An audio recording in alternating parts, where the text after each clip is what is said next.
kano hawre ko Lai Haraoba tawre ko masi se Lai Haraoba second part hawre ko Lai Haraoba second part se marang ida happen represent sa dong su sanake Lai Haraoba marang ko tawre Lai Haraoba se kai dawe tab pang thoi no ko adagi haurakpagi Lai Haraoba haurakpagi wari ahum hadi lari ani amasung maiba maibina hairamba ko maiba maibisingna hairamba lenaba wari da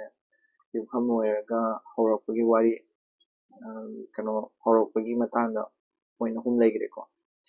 adagi nunggi waro Pandit Chandra Singh na pungdoba nunggi waro ko nunggi waro sida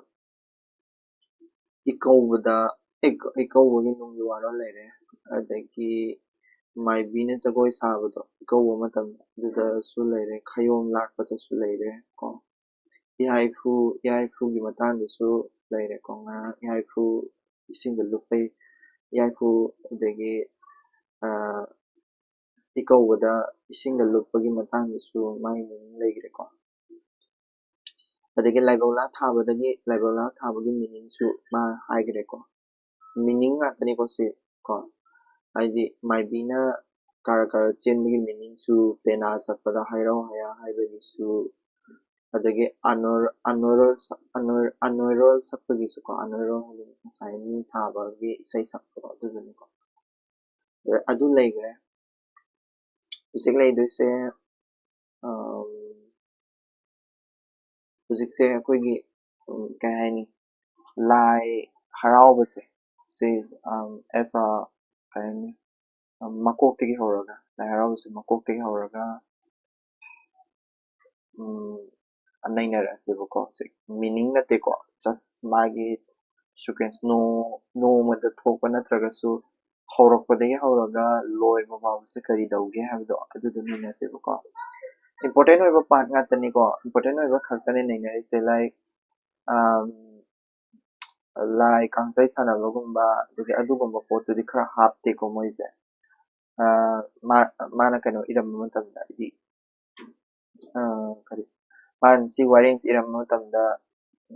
certain events khara di hapte but tawdabu ayama main events ti ma se sa kano tawrame ngasidi ai pulap pathorage hawbadagi na logo guys pulap pathoksarage aduduga mayam tabiro aduduga kano tawnaba aidi yengnaba ko kari tawba yage okay pazarage ko okay Lai fi setba haraudoriba laising adu nomagi mamangda fiset leitengbana chingma punamak tawigadabani walang natraga una saba fibamda konyai haptuna fiset leitengbabu Lai fi setba kawi thaurang asi loraba tungda laining thau lairemba ani phambal mathakta thambabdu thamdengma kawi Lai gi fiset leiteng tawduna haraoba hauba yate Lai fi setba ko loya ko Lai ikawba mu lai haraogadoriba Lai gi thawai isingdagi lokhatpabu Lai ikawba kawi pukri natraga tureldagi maiba maibi pena khongba thaugal masing suna tinduna ikawbagi thoram pangthokani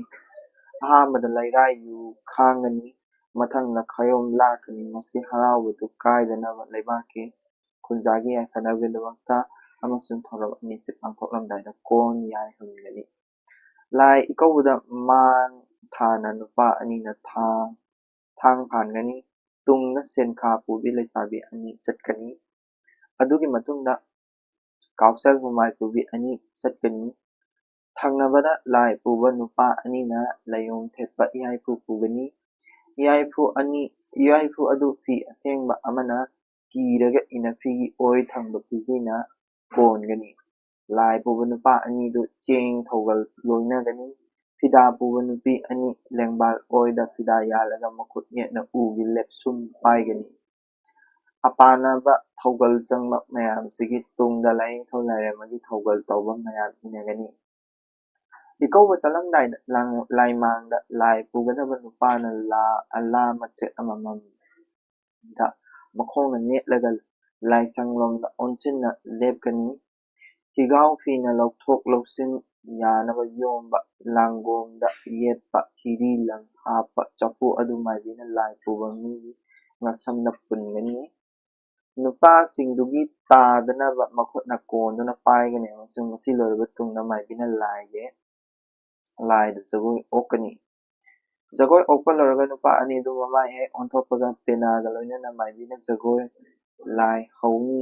masi loiraga maiba maibi pena khongbana mang thaduna ising mapal tana chatkani amasung yauraga pareng ani thokna isingda onsinduna lepkani sumna tauraba tungna maibana konyai thagani lainingthau khayomna nongthakki lairemagi khayomna laikhagi khayom kawi punna masibu laithak laikha lakpa kawi mayom ani asi laison amatana latkani amasung sonme loibaga chap manani isingda thadagani khayom lakpa loiraba tungna maibina lai puba migi higao fi manungdagi ikau phu ani adu lauthoklaga laingthaugi yetna lairemagi oina pairaga thangjing marjing wangbren kaubru maikai marimakta on thangjingdagi hauduna khongi jagoi sagani asum tauraba tungna ikau phu sing adu higao fi manungda amu hapchilaga maibina lai thenggatkani lai thenggatpa maibina iaifu anidagi hiri lang adu tingthokani hiri chai ani aduga layom aniga lang aduga ahumlak yetaga pulapna paigani asumna khut yetna layom pairaga ising mapanda phamduna khut oina sarik thingduna laihoro londa layom adu isingda toina lupkani masigi mathangda mana laipau chengani masi loiraba tungna layom ani adu tongan lautolaga yet oi onahandana ikau phudagi hiri lang aduna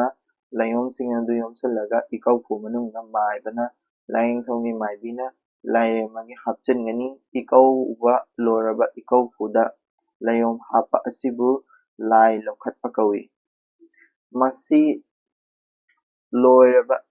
laisang lakpabu higaiba kawi ko loiraga laisang lakpabu higaba laisang lakpabu higaba kawi lain higarappa matam asida matang ahumlak leptuna laibung thau na amuk lairura na amuk amasung laikanglai na amuk jagoi ahumlak oi khunjau jagoi kawi higabada khongba pena marondi higaronni laimangna pangthokadaba maibana ikau phu manungdagi laingthau amasung maibina lairamagi layom hiri lang lokthokuna pairaga famda lairiba laising adu yaunaba khongkap manana thaduna sangsingani maibana hiri lauraga maibina chingba mayamna khumgani masibu hiri phanba kawi hiri phanduna changlakpada lai yaurabada maibana pairiba layomna saduna thamliba laingthaugi khoidauda maibina lairembida sokani masi pangthokana saduna thamliba laisingi thawai haple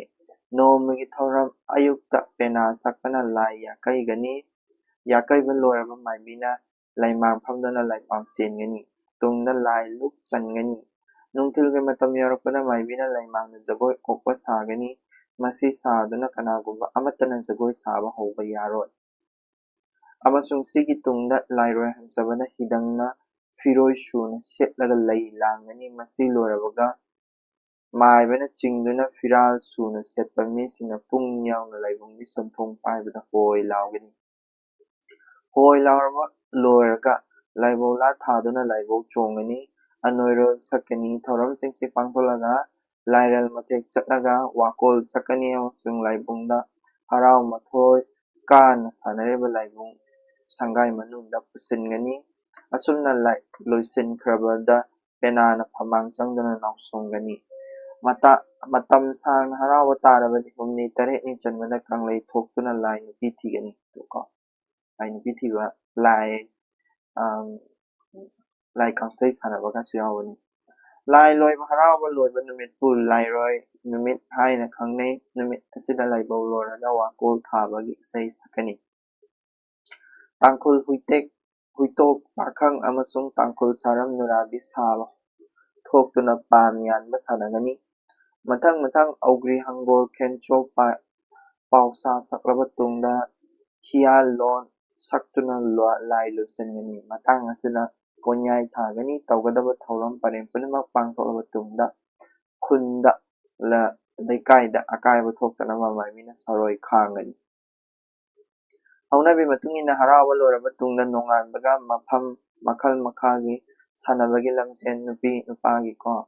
ꯃꯨꯛꯅꯥ ꯊꯧꯔꯤ ꯑꯃꯁꯨꯡ ꯕꯧ ꯆꯤꯡꯅꯕ ꯄꯥꯡꯊꯣꯛꯏ ꯑꯁꯨꯝꯅ ꯂꯩꯀꯥꯏꯒꯤ ꯈꯨꯟꯒꯤ ꯃꯤꯑꯣꯏꯁꯤꯡꯅ ꯃꯊꯪꯒꯤ ꯅꯨꯡꯉꯥꯏꯕ ꯀꯨꯝ ꯍꯜꯂꯛꯄ ꯉꯥꯏꯗꯨꯅ ꯂꯩꯅꯩ ꯃꯌꯥꯝꯅ ꯂꯧꯅꯔꯤꯕ ꯃꯈꯜ ꯃꯔꯤ ꯀꯪꯂꯩ ꯃꯣꯏꯔꯥꯡ ꯀꯛꯆꯤꯡ ꯑꯃꯁꯨꯡ ꯆꯛꯄꯔꯣ ꯍꯥꯏꯕꯗꯤ ꯐꯌꯦꯡꯅꯤꯀꯣ ꯑꯁꯤꯗ ꯄꯤꯈꯤꯕ ꯊꯧꯔꯝ ꯄꯔꯦꯡ ꯑꯌꯥꯝꯕ ꯃꯥꯟꯅꯅ ꯊꯣꯛꯏ ꯑꯍꯥꯟꯕ ꯑꯍꯨꯝ ꯑꯁꯤꯗꯤ ꯌꯥꯝꯅ ꯅꯛꯁꯤꯟꯅꯩ ꯃꯣꯏꯔꯥꯡ ꯍꯔꯥꯎꯕꯗ ꯌꯨꯝꯐꯝ ꯈꯣꯡ ꯆꯤꯡꯕ ꯂꯝꯊꯣꯛꯄ ꯍꯥꯏꯅ ꯈꯥꯏꯕ ꯑꯃꯁꯨꯡ ꯀꯛꯆꯤꯡ ꯂꯥꯏ ꯈꯝꯂꯥꯡꯕꯒꯤ ꯍꯔꯥꯎꯕꯗ ꯃꯥꯏꯕꯅ ꯏꯀꯧꯕꯗ ꯏꯁꯤꯡꯗ ꯂꯨꯞꯄ ꯂꯥꯏ ꯀꯣꯟꯊꯥꯔꯣ ꯈꯦꯟꯅꯕ ꯑꯁꯤꯒꯨꯝꯕꯁꯤꯡ ꯈꯔ ꯅꯠꯇꯅ ꯑꯗꯨꯕꯨ ꯆꯛꯄꯁꯤꯡꯒꯤ ꯃꯔꯛꯇ ꯑꯟꯗ꯭ꯔꯣꯒꯤ ꯄꯨꯅꯝ ꯅꯤꯡꯊꯧ ꯁꯦꯛꯃꯥꯏꯒꯤ ꯀꯧꯕ꯭ꯔꯨ ꯍꯔꯥꯎꯕꯅꯆꯤꯡꯕꯗꯗꯤ ꯊꯧꯔꯝ ꯄꯔꯦꯡꯗ ꯃꯊꯛꯀꯤ ꯍꯔꯥꯎꯕ ꯑꯍꯨꯝꯗ ꯌꯥꯎꯗꯕ ꯃꯊꯦꯜꯁꯤꯡ ꯌꯥꯎꯏ ꯑꯔꯣꯏꯕꯗ ꯈꯟꯅꯅꯤꯡꯉꯥꯏ ꯑꯣꯏꯔꯤꯕꯗꯤ ꯂꯥꯏ ꯍꯔꯥꯎꯕꯒꯤ ꯀꯨꯝꯍꯩꯁꯤꯡ ꯇꯥꯏꯕꯪ ꯁꯦꯝꯕ ꯃꯄꯨꯅ ꯄꯦꯟꯅꯅꯕ ꯑꯣꯏꯔꯕꯗꯤ ꯎꯃꯪ ꯂꯥꯏ 364 ꯑꯃꯁꯨꯡ ꯅꯤꯡꯊꯧ ꯂꯥꯏꯒꯤ ꯍꯔꯥꯎꯕ ꯑꯣꯏꯅ ꯄꯥꯡꯊꯣꯛꯂꯤꯕ ꯀꯔꯤꯒꯤꯅꯣ ꯃꯩꯇꯩꯒꯤ ꯌꯦꯜꯍꯧꯉꯩꯗꯒꯤ ꯂꯣꯏꯅꯔꯛꯂꯕ ꯃꯥꯏꯀꯩ ꯉꯥꯛꯄ ꯂꯥꯏꯁꯤꯡ ꯅꯠꯇꯅ ꯑꯇꯩꯗꯤ ꯑꯌꯥꯝꯕꯅ ꯁꯥꯒꯩ ꯑꯄꯣꯛꯄ ꯑꯀꯜ ꯑꯊꯣꯡ ꯃꯁꯛ ꯅꯥꯏꯕ ꯅꯤꯡꯊꯧꯁꯤꯡ ꯑꯉꯛꯄ ꯇꯧꯔꯝꯕ ꯃꯤꯑꯣꯏꯁꯤꯡ ꯃꯃꯩꯗ ꯃꯩꯇꯩꯒꯤ ꯄꯨꯟꯁꯤꯒ ꯅꯛꯅꯕ ꯊꯣꯛꯄ ꯍꯤꯟꯗꯨꯒꯤ ꯂꯥꯏꯁꯤꯡ ꯃꯈꯣꯏꯁꯤꯡ ꯑꯣꯟꯈꯤꯕ ꯉꯥꯛꯇꯅꯤ ꯑꯄꯥꯟꯗꯅ ꯂꯥꯏꯁꯤꯡꯅ ꯍꯔꯥꯎꯕ ꯃꯇꯝꯗ ꯂꯥꯏꯁꯣꯜ ꯊꯧꯔꯝ ꯄꯔꯦꯡ ꯑꯃꯁꯨꯡ ꯏꯁꯩꯅꯆꯤꯡꯕ ꯃꯥꯟꯅꯅ ꯊꯣꯛꯂꯤꯕꯁꯤ ꯑꯩꯈꯣꯏꯒꯤ ꯌꯥꯝꯅ ꯈꯪꯅꯤꯡꯕ ꯄꯣꯛꯍꯜꯂꯤ ꯍꯧꯖꯤꯛ ꯐꯥꯎꯕꯗ ꯃꯁꯤꯒꯤ ꯃꯔꯝꯗ ꯊꯣꯏꯅ ꯀꯨꯞꯅ ꯅꯩꯅꯕ ꯂꯥꯏꯔꯤꯛ ꯅꯠꯇ꯭ꯔꯒ ꯑꯇꯩ ꯋꯥꯔꯣꯜ ꯊꯦꯡꯅꯕ ꯂꯩꯇ꯭ꯔꯤ ꯑꯗꯨꯕꯨ ꯑꯩꯈꯣꯏꯅ ꯂꯧꯕ ꯌꯥꯕꯗꯤ ꯇꯝ ꯑꯁꯤꯗ ꯑꯔꯤꯕ ꯃꯤꯑꯣꯏꯁꯤꯡ ꯂꯣꯟ ꯑꯃꯁꯨꯡ ꯁꯪꯁꯀ꯭ꯔꯤꯇꯤꯒꯤ ꯃꯥꯏꯀꯩꯗ ꯈꯖꯤꯛ ꯈꯦꯟꯅꯕ ꯂꯩꯔꯕꯁꯨ ꯃꯄꯨꯡꯗ ꯂꯣꯟ ꯑꯃꯠꯇꯅ ꯁꯪꯁꯀ꯭ꯔꯤꯇꯤ ꯑꯃꯠꯇꯅ ꯄꯨꯜꯂꯝꯃꯤ ꯑꯃꯁꯨꯡ ꯃꯈꯜ ꯃꯈꯥꯒꯤ ꯂꯥꯏꯅꯤꯡꯊꯧ ꯂꯥꯏꯔꯦꯝꯕꯁꯤꯡ ꯒꯨꯔꯨ ꯁꯤꯗꯕ ꯇꯥꯏꯕꯪ ꯃꯄꯨ ꯃꯍꯥꯛꯀꯤ ꯂꯥꯡꯑꯣꯜ ꯅꯠꯇ꯭ꯔꯒ ꯇꯤꯛ ꯈꯟ ꯆꯦꯟꯕ ꯉꯥꯛꯇꯅꯤ ꯍꯥꯏꯅ ꯂꯧꯕ ꯇꯥꯏ ꯃꯔꯝ ꯑꯗꯨꯅ ꯑꯄꯥꯟꯅꯕ ꯂꯥꯏ ꯑꯃ ꯂꯩꯆꯤꯜ ꯂꯩꯊꯣꯟꯕ ꯑꯃꯁꯨꯡ ꯍꯔꯥꯎ ꯃꯊꯣꯏ ꯀꯥꯅꯅꯕ ꯁꯤꯟꯕꯗ ꯇꯥꯏꯕꯪ ꯃꯄꯨꯅꯁꯨ ꯄꯦꯟꯕꯤ ꯁꯦ ꯂꯥꯏ ꯍꯔꯥꯎꯕꯒꯤ ꯍꯧꯔꯛꯄꯗꯒꯤ ꯍꯧꯔꯒ ꯂꯣꯏꯕ ꯐꯥꯎꯕꯒꯤ every incident khudimaqtani ai mathang incident khudimaqtu mathang ithorjarake ꯍꯥꯏꯗꯤ ꯍꯧꯕꯗ ꯀꯃꯥꯏ ꯍꯧꯕ ꯑꯗꯒꯤ ꯀꯩꯅꯣ ꯇꯧꯕ ꯁꯤꯒꯤ ꯊꯧꯔꯝ ꯄꯔꯦꯡꯁꯤꯃ ꯀꯣꯏꯁꯟ ꯍꯪꯉꯦꯀꯣ ꯁꯤꯒꯤ ꯑꯩꯅ ꯍꯧꯖꯤꯛ ꯏꯔꯛꯀꯗꯧꯔꯤꯕ ꯄꯣꯠꯁꯦ ꯁꯤꯁꯦ ꯊꯧꯔꯝ ꯄꯔꯦꯡꯁꯤꯃ ꯐꯖꯅ ꯍꯪꯉꯦ ꯀꯣꯏꯁꯟ ꯑꯗꯨꯒ ꯃꯌꯥꯝꯅ ꯑꯩꯈꯣꯏꯒꯤ ꯑꯩꯅ ꯍꯪꯉꯦ ꯍꯥꯏꯔꯤꯁꯨ ꯉꯁꯤꯗꯤ ꯀꯣꯏꯁꯟ ꯅꯩꯅꯗꯣꯏꯅꯤꯀꯣ ꯀꯣꯏꯁꯟꯁꯨ 2024 ꯐꯥꯎꯗ 2025 ꯇꯗꯤ ꯍꯪꯗ꯭ꯔꯦ ꯍꯟꯗꯛ ꯆꯍꯤꯗ ꯍꯪꯗ꯭ꯔꯦ 2024 ꯗ ꯍꯪꯉꯤ ꯀꯣ ꯑꯗꯨ ꯅꯩꯅꯁꯤꯀꯣ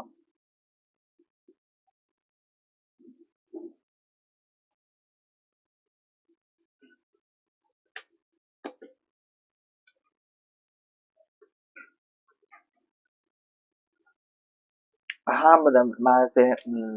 ꯂꯥꯏ ꯍꯔꯥꯎꯕꯁꯦ ꯍꯧꯒꯦ ꯍꯥꯏꯇꯥꯔꯒꯗꯤ ꯂꯥꯏ ꯐꯤ ꯁꯦꯠꯄꯁꯦ ꯍꯥꯟꯅ ꯇꯧꯅꯦꯕꯀꯣ ꯂꯥꯏ ꯐꯤ ꯁꯦꯠꯄ ꯐꯥꯔꯁ ꯁ꯭ꯇꯦꯞ ꯂꯥꯏ ꯐꯤ ꯁꯦꯠꯄ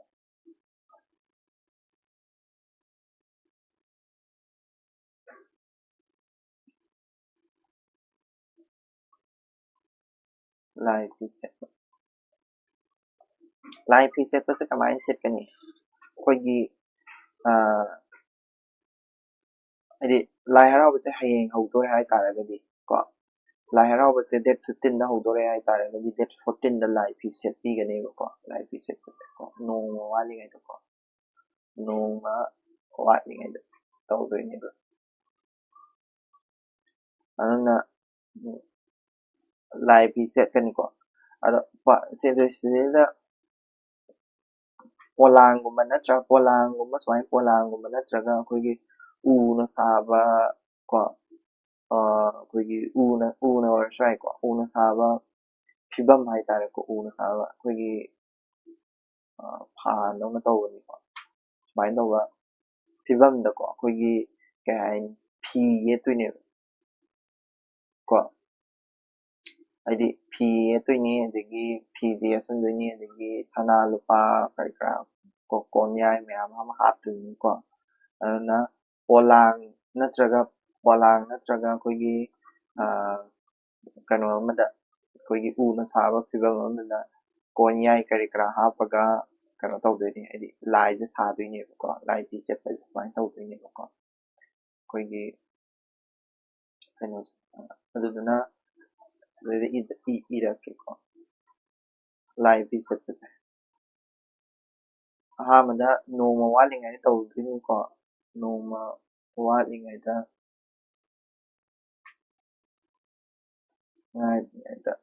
ꯇꯧꯕꯅꯤ ꯀꯣ ꯑꯗꯒꯤ ꯄꯣꯂꯥꯡ ꯅꯠꯇ꯭ꯔꯦ ꯍꯥꯏꯔꯒ ꯎꯅ ꯁꯥꯕꯀꯣ ꯎꯅ ꯁꯥꯕ ꯐꯤꯕꯝ ꯍꯥꯏꯁꯦ ꯉꯁꯥꯏꯒꯤ ꯐꯝꯐꯝꯒꯨꯝꯕꯗꯀꯣ ꯑꯗꯒꯤ ꯁꯤꯗ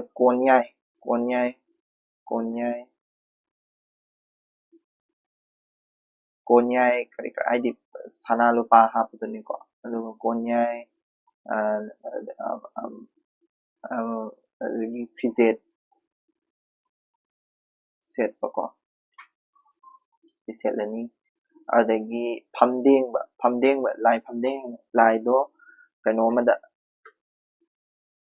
ꯐꯝꯕꯥꯜ ꯃꯊꯛꯇ ꯊꯝꯗꯣꯏꯅꯦꯕꯀꯣ ꯐꯝꯗꯦꯡꯕ ꯇꯧꯔꯅꯤ ꯑꯗꯨ ꯐꯝꯗꯦꯡꯕ ꯍꯥꯏꯇꯥꯔꯒꯗꯤ ꯑꯩꯈꯣꯏꯅ ꯂꯥꯏ ꯃꯊꯛꯇ ꯊꯝꯕꯗꯨꯅꯤꯀꯣ ꯍꯥꯏꯗꯤ ꯑꯩꯈꯣꯏꯒꯤ ꯂꯥꯏꯒꯤ ꯐꯝꯐꯝꯗ ꯅꯤꯡꯊꯧ ꯂꯥꯏꯔꯦꯝꯕꯤꯒꯤ ꯐꯝꯐꯝꯗ ꯊꯝꯕꯗ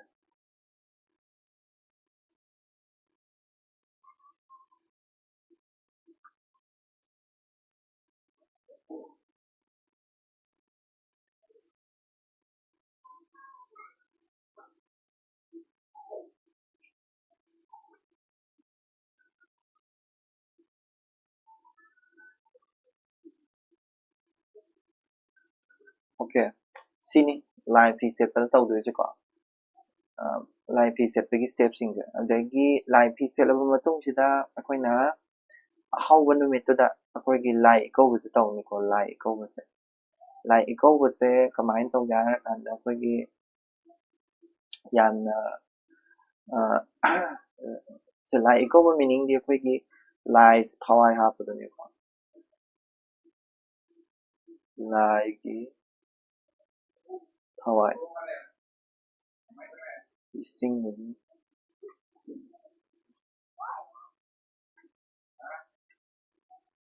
ꯂꯧꯈꯠꯄ ꯀꯣ ꯏꯁꯤꯡꯗꯒꯤ ꯂꯧꯈꯠꯄ ꯂꯥꯏ ꯏꯀꯧꯕ ꯍꯥꯏꯁꯦꯀꯣ ꯁꯤꯗꯩꯁꯤꯗ ꯁ꯭ꯇꯦꯞ ꯀꯌꯥ ꯆꯠꯊꯒꯦ ꯍꯥꯏꯔ ꯀꯥꯟꯗ ꯂꯩꯔꯥꯏ ꯌꯨ ꯈꯥꯡꯕ ꯍꯥꯏꯅꯀꯣ ꯑꯍꯥꯟꯕꯗ ꯑꯍꯥꯟꯕ ꯇꯧꯕꯗ ꯑꯣꯏꯅ ꯍꯥꯏꯖꯔꯛꯑꯒꯦ ꯂꯥꯏ ꯏꯀꯧꯕꯁꯦ ꯆꯠꯂꯝꯗꯥꯏꯁꯤꯗ ꯑꯩꯈꯣꯏꯒꯤ ꯂꯥꯏ ꯏꯀꯧꯕꯁꯦ ꯆꯠꯂꯝꯗꯥꯏꯁꯤꯗ ꯏꯍꯥꯟ ꯍꯥꯟꯕꯗ ꯑꯩꯈꯣꯏꯒꯤ ꯂꯥꯏ ꯏꯀꯧꯕꯗ ꯆꯠꯀꯗꯧꯕ ꯃꯤꯁꯤꯡꯁꯦ ꯄꯔꯦꯡ ꯂꯥꯏꯃꯥꯡꯗ ꯍꯥꯟꯅ ꯂꯦꯞꯀꯅꯤꯕꯀꯣ ꯃꯥꯏꯕ ꯃꯥꯏꯕꯤꯅ ꯇꯧꯔꯀꯥꯟꯗ ꯃꯥꯏ ꯃꯄꯣꯝ ꯆꯩ ꯀꯩꯅꯣ ꯇꯧꯒꯅꯤ ꯑꯗꯨꯗꯩꯗ ꯏꯍꯥꯟ ꯍꯥꯟꯕꯗ ꯑꯩꯈꯣꯏꯒꯤ ꯍꯤꯒꯥꯏ ꯐꯤꯅ ꯌꯣꯝꯕꯀꯣ ꯑꯩꯈꯣꯏꯒꯤ ꯂꯥꯏ ꯄꯨꯒꯗꯕ ꯃꯤꯁꯤꯡꯁꯦ ꯄꯔꯦꯡ ꯂꯦꯞꯍꯟꯗꯣꯏꯅꯦ ꯂꯥꯏ ꯄꯨꯒꯗꯕ ꯃꯤ ꯑꯅꯤ ꯊꯝꯒꯅꯦꯕ ꯂꯥꯏ ꯄꯨꯒꯗꯕ ꯃꯤ ꯑꯅꯤꯁꯦ ꯁꯨꯃꯥꯏꯅ ꯑꯩꯈꯣꯏꯒꯤ ꯀꯣꯌꯦꯠ ꯌꯦꯠꯂꯦꯗꯅꯀꯣ ꯃꯥꯁꯦ ꯑꯗꯨꯗꯨꯒ ꯁꯨꯃꯥꯏꯅ ꯐꯤꯅ ꯂꯣꯏ ꯌꯣꯝꯕꯅꯤꯀꯣ ꯃꯁꯥꯁꯦ ꯐꯤꯅ ꯂꯣꯏ ꯌꯣꯝꯕꯅꯤ ꯑꯗꯨꯗꯨꯒ ꯁꯤꯗꯩꯁꯤꯗ ꯃꯥꯅ ꯀꯩꯅꯣ ꯑꯩꯈꯣꯏꯒꯤ ꯆꯐꯨ ꯃꯥꯟꯕ ꯑꯃ ꯍꯥꯏꯗꯤ ꯉꯁꯥꯏꯒꯤ ꯀꯩꯅꯣꯁꯦ ꯂꯥꯏꯒꯤ ꯆꯐꯨ ꯑꯩꯈꯣꯏ ꯉꯁꯥꯏ ꯑꯃ ꯀꯩꯅꯣ ꯇꯧꯈꯤꯗꯅꯀꯣ ꯑꯗꯨ ꯑꯃ ꯄꯥꯏꯒꯅꯦꯕ ꯑꯗꯨꯗꯣ ꯄꯥꯏꯕ ꯁꯤꯁꯦ ꯀꯔꯤ ꯐꯤꯅ ꯌꯣꯝꯒꯅꯤ ꯍꯥꯏꯔ ꯀꯥꯟꯗ ꯑꯩꯈꯣꯏꯒꯤ ꯍꯤꯒꯥꯏ ꯐꯤꯅꯀꯣ ꯍꯤꯒꯥꯏ ꯐꯤꯅ ꯌꯣꯝꯒꯅꯤ ꯁꯤꯁꯦ ꯃꯥꯁꯦ ꯐꯤ ꯑꯉꯧꯕꯅ ꯂꯣꯏ ꯌꯣꯝꯗꯣꯏꯅꯤꯀꯣ ꯑꯗꯨꯗꯨꯒ ꯁꯤꯁꯤꯕꯨꯗꯤ ꯍꯤꯒꯥꯏ ꯐꯤꯅ ꯌꯣꯝꯗꯣꯏꯅꯦꯕ ꯉꯁꯥꯏꯒꯤ ꯍꯤꯒꯥꯏ ꯐꯤꯅ ꯌꯣꯝꯃꯀꯥꯟꯗ ꯉꯁꯥꯏꯒꯤ ꯁꯤꯗꯩꯁꯤꯗ ꯃꯥꯒꯤ ꯂꯪ ꯀꯣ lang kari karaga sida dap manung di yaurabani ko ngasaygi layom ga sida yaurabani adu layom yaurabani sidagi lang yaurabani aduduga sise higai phina yomduni ko higai phina ko higai phina yomduni higai moi ani ko moi ani ni satoise lai pugadaba mi se ko lai pugadaba mi ani ni ba leitoise ani se ya hamada moina step se tawbo matam sida koigi laimang sida ko laimang da ko laimang da mana ya hamada maibi na ko na toraga koigi sisi tadana ba mana tadana mani mana pai koido ma pada pai do ni ko tadana ma maibi na ga koigi kani safudo lai pubagi ngaksamda haidi yet pi do ni ba sisi ko yet haidi tadana ba ni yet ni taba ni na so ko ya ponte ado mai maninda pe khanba koigi kano tawdo swain taraga ma satin khanba ma leibido duga do leido ni ko mai maninda ga leibani ado sigi mamangdasu mi miyam ama chakpani ko adu pachkaida lai pugadaba mi sigi na laimangda koigi konya kano ko lupa ma net kani akoigi kaya ni lai pugadaba mi sina la machet ama tharaga laimangda ko la machet ama tharaga laimangda mana ko mana laimangda la machet ama tharaga koigi kano se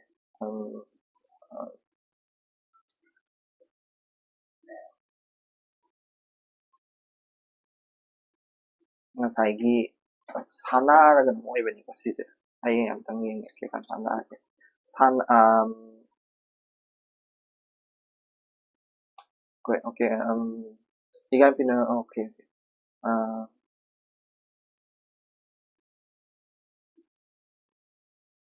okay jagoi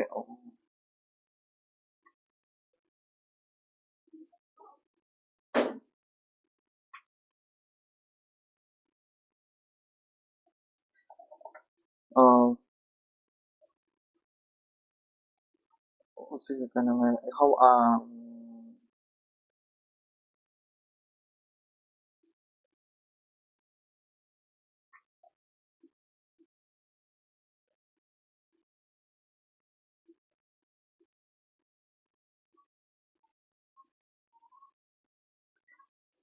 sidadi yaramde warengdadi yaramde lama chet khatang hai ko lama chet khatang hai lama chet ta net pani ko kano koigi sanara kano man net pani moina ko sijana makhong na net laga laimang do ko laimang do onsala thamdine laimang da lama chet ama si wareng sidadi yaramde ko aina pabadadi lama chet sida sana konyeng la kano ma nethan gum tawi ko adu ai kan pan ta bangam de but let me say sao ko de wari de pa ni na lama chet se katang hai ko laimang da lama chet ama net laga leiba ko leirani ma je ko adu duga laimang da lai pugadaba mi sini ko tawdu se adu duga kai mai bi na ka tawdu ba mai bi na jagoi sa de ne mai bi na ko mai bi na jagoi sa ni mai bi na jagoi thawal tawrani ko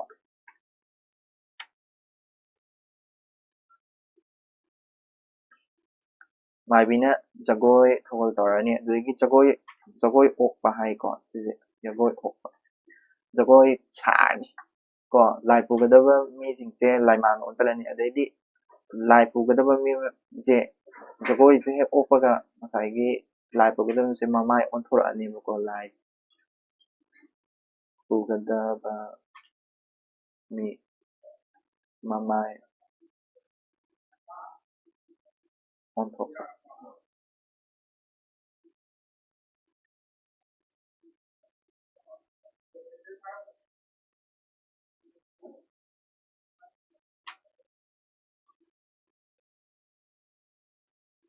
mai mamai se on thokibaga moi payeng chatpa horani lai pugadaba mamai se ko ꯑꯣꯟꯊꯣꯛꯄ ꯑꯣꯟꯕꯒꯀꯣ ꯂꯥꯏ ꯍꯥꯏꯗꯤ ꯂꯥꯏ ꯍꯧꯅꯤꯅ ꯂꯥꯏ ꯍꯧꯅꯤꯅ ꯍꯥꯏꯗꯤ ꯃꯥꯒꯤ ꯀꯩꯅꯣꯁꯦ ꯏꯀꯧꯕ ꯆꯠꯄꯗ ꯍꯧꯔꯛꯑꯅꯦꯕ ꯃꯣꯏꯁꯦ ꯃꯃꯥꯏ ꯍꯦꯛ ꯑꯣꯟꯊꯣꯛꯄꯒ ꯏꯀꯧꯕ ꯆꯠꯄ ꯍꯧꯔꯛꯑꯅꯦꯕꯀꯣ ꯑꯗꯒꯤ ꯖꯒꯣꯏ ꯁꯥꯔ ꯁꯥꯔ ꯂꯥꯛꯀꯗꯣꯏꯅꯤꯀꯣ ꯃꯃꯥꯏ ꯂꯥꯏ ꯄꯨꯒꯗꯕ ꯃꯤ ꯃꯃꯥꯏ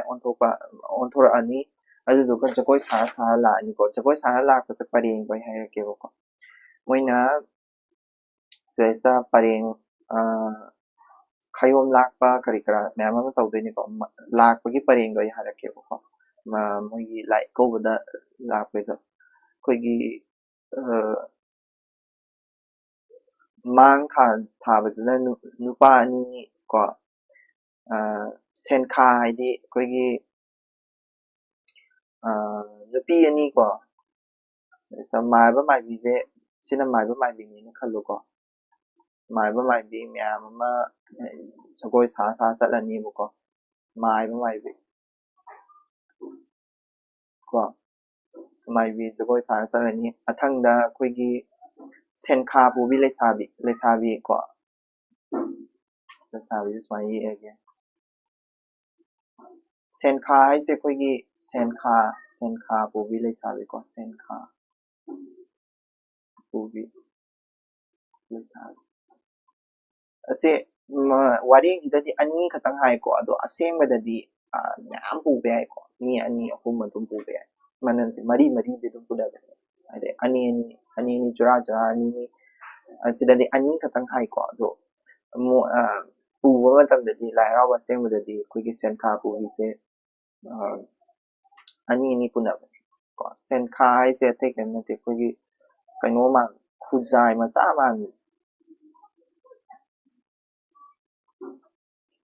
ꯁꯨꯃꯥꯏꯅ ꯇꯧꯔꯒ ꯑꯩꯈꯣꯏꯒꯤ ꯁꯨꯃꯥꯏꯅ ꯇꯧꯔꯒ ꯑꯃ ꯃꯆꯥ ꯑꯃ ꯄꯨꯗꯣꯏꯅꯦꯕꯀꯣ ꯃꯣꯏꯅ ꯁꯦꯟꯈꯥ ꯄꯨꯕꯤ ꯑꯗꯒꯤ ꯁꯦꯟꯈꯥ ꯄꯨꯕꯤ ꯂꯩꯔꯅꯤ ꯉꯥꯏꯈꯣꯀꯣ ꯁꯤꯒꯤ ꯀꯥꯔꯛꯁꯤꯗ ꯊꯥꯡ ꯄꯥꯏꯕ ꯃꯤ ꯌꯥꯝ ꯆꯠꯄꯅꯦ ꯊꯥꯡꯗꯣ ꯁꯤ ꯋꯥꯔꯦꯡꯁꯤꯗꯁꯨ ꯊꯥꯡ ꯑꯅꯤ ꯈꯛꯇꯪ ꯍꯥꯏꯔꯝꯃꯤꯀꯣ ꯑꯗꯨ ꯊꯥꯡ ꯐꯥꯟꯕ ꯍꯥꯏꯅꯀꯣ ꯅꯨꯄꯥ ꯃꯥꯏꯕ ꯃꯥꯏꯕꯤ ꯂꯩꯔꯦ ꯊꯥꯡ ꯐꯥꯟꯕꯁꯤꯗ ꯅꯨꯄꯥ ꯊꯥꯡ ꯀꯣ ꯑꯩꯈꯣꯏꯒꯤ ꯊꯥꯡ ꯀꯩꯅꯣ ꯊꯥꯡ ꯃꯈꯜ ꯃꯌꯥꯝ ꯑꯃ ꯄꯥꯏꯕꯅꯤ ꯊꯥꯡ ꯐꯥꯟꯕ ꯀꯣ ꯊꯥꯡ ꯐꯥꯟꯕ ꯅꯨꯄꯥ ꯃꯣꯏ ꯑꯅꯤꯅꯤ ꯁꯤꯗꯗꯤ ꯃꯣꯏ ꯑꯅꯤ ꯈꯛꯇꯪ ꯍꯥꯏꯀꯣ ꯑꯗꯨꯕꯨ ꯑꯁꯦꯡꯕꯗꯗꯤ ꯊꯥꯡ ꯄꯥꯏꯕ ꯅꯨꯄꯥꯁꯤꯁꯨ ꯃꯤ ꯌꯥꯝ ꯊꯤꯅ ꯍꯥꯏꯗꯤ ꯃꯣꯏ ꯃꯔꯤ ꯅꯠꯇ꯭ꯔꯒ ꯇꯔꯨꯛ ꯇꯔꯦꯠ ꯅꯠꯇ꯭ꯔꯒ ꯅꯤꯄꯥꯟ ꯑꯗꯨꯃꯥꯏꯅ ꯆꯠꯂꯦꯕꯀꯣ ꯊꯥꯡ ꯄꯥꯏꯔꯒ ꯑꯗꯨꯒꯤ ꯃꯊꯪꯗ ꯉꯁꯥꯏꯒꯤ ꯍꯨꯃꯥꯏ ꯄꯥꯏꯕ ꯀꯥꯎꯁꯦꯜ ꯍꯨꯃꯥꯏ ꯄꯥꯏꯕꯤ ꯀꯣ ꯂꯩꯁꯥꯕꯤ ꯀꯥꯎꯁꯦꯜ ꯍꯨꯃꯥꯏ ꯄꯥꯏꯕꯤ ꯂꯩꯁꯥꯕꯤ ꯍꯨꯃꯥꯏ ꯄꯥꯏꯗꯣꯏꯅꯤ ꯃꯣꯏꯁꯦ ꯁꯨꯃꯥꯏꯅ ꯇꯧꯕꯗꯣ ꯁꯨꯃꯥꯏꯅ ꯇꯧꯔꯒ ꯁꯨꯃꯥꯏꯅ ꯇꯧꯕꯤ ꯍꯨꯃꯥꯏ ꯄꯥꯏ ꯀꯣ ꯍꯨꯃꯥꯏ ꯀꯥꯎꯁꯦꯜ ꯍꯨꯃꯥꯏ ꯄꯥꯏꯕꯤ ꯂꯩꯁꯥꯕꯤ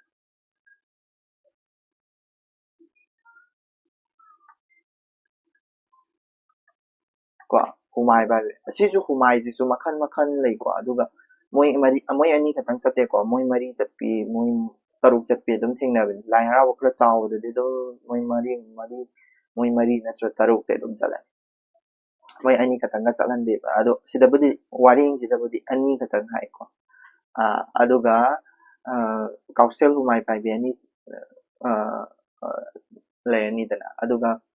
ꯃꯊꯪꯗ ꯂꯥꯏ ꯄꯨꯕ ꯉꯁꯥꯏꯒꯤ ꯁꯤꯒꯤ ꯂꯥꯏ ꯄꯨꯕꯁꯦ ꯂꯥꯛꯇꯣꯏꯅꯦꯕ ꯁꯤꯒꯤꯁꯦ ꯀꯣ ꯁꯤꯒꯤ ꯂꯥꯏ ꯄꯨꯕ ꯃꯤꯁꯦ ꯂꯥꯛꯇꯣꯏꯅꯦꯕ ꯁꯤꯒꯤ ꯂꯥꯏ ꯄꯨꯕ ꯃꯤꯁꯦ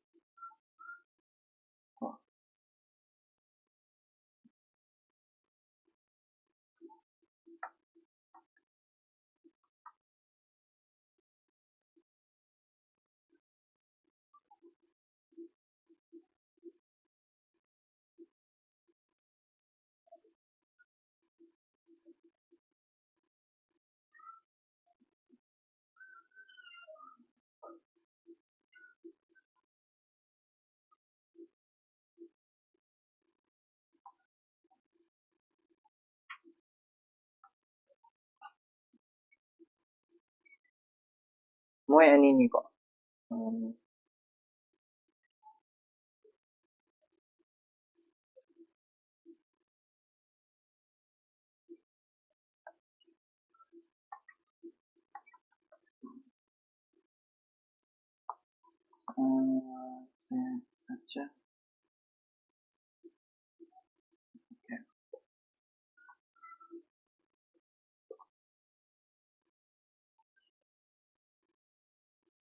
Mabani sida chong thogal tawdeni ko chong hai ding sai gi do sigi se sigi potse chong thogal tawba ani chong thogal tawba moi ani na chattoy ne ma moi ani na chong thogal tawba chong thogal nupa ni na ngasai gi kano se satin ma se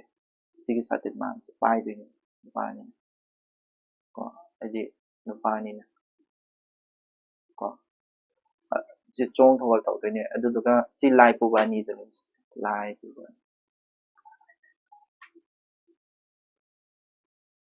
duga chong thogal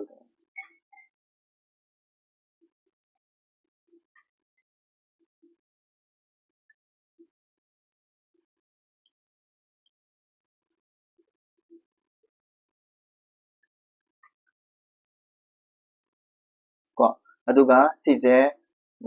ayamana ben party sida chatkani ko ben party do sida chalaga moise kadodiba lai lokhatpa chattoine ko aduga sigi moigi maning jida kadai moi maning jida koigi mai ben me ama inabani ko adi lai pu chatpagi mai ben me ama inabani phangi kata ye kuno I know okay okay smile haidi lai puba migi puga lai lokhatpa lai ikawba chatpa smile chatnai ba ko ben party smile na tawra khangde mafam kharadi manadabsu lerangani ko adu sini lai ikawba chatpa tawna dise haidi ayamana lyric sida su iramisi ko adagi amaga walhori song thogal tawba lere sigi karaksida ama walhori ko koigi khara mi khara kanodadi lai kawbase yam simple oina su tongnei ko sumaina khaktanga tongnei adubu kadoga hara kanta sinatabida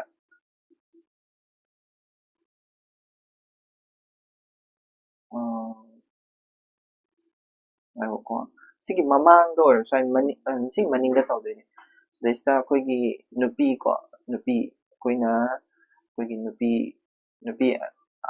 siso ani ahum adum suba yai ko nupi ani ko 피제 피 거기 피제 거기 how 피동도 ko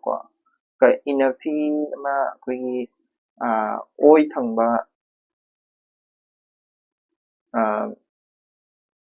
ko oi thangba 거기 kanodagi phida bu ba hai tare ko lengba oi dagi phida yala phida despai ya de oi dagi ko oi dagi swaina phida ya de ko koigi phida je kano hala se range ma hala se phida je swain ya de ni oi dagi ko magi oi dagi swain ya laga koigi sidaista koigi ugi lepsum mama ugi lepsum ai de koigi swain tawba green kano ni green ko ugi lepsum swain tawba ugi lepsum mama swain pa chatkani ma lepsum sida koigi ngasai gi lairai yu hai na ma paigani ko adu hapkani ko adu lairai yu khangbada sijna de ko dumain tawdana maning je sakani sisu ani kadang chatpe yai ama kadang chatpe anate ani kadang chatpe yai aduga moi mari aidi ayamana lai haraoba da moi mari di thengnei ko dum ai moi mari na pu adum thengnei lai haraoba khara chawba de dum moi phida pu bi nupi ani ko phida pu bi nupi ani ko sidaisa mana phi oidagi lengyanba ko aduga makhut lepsum ko phi oidagi lengyanba phi oidagi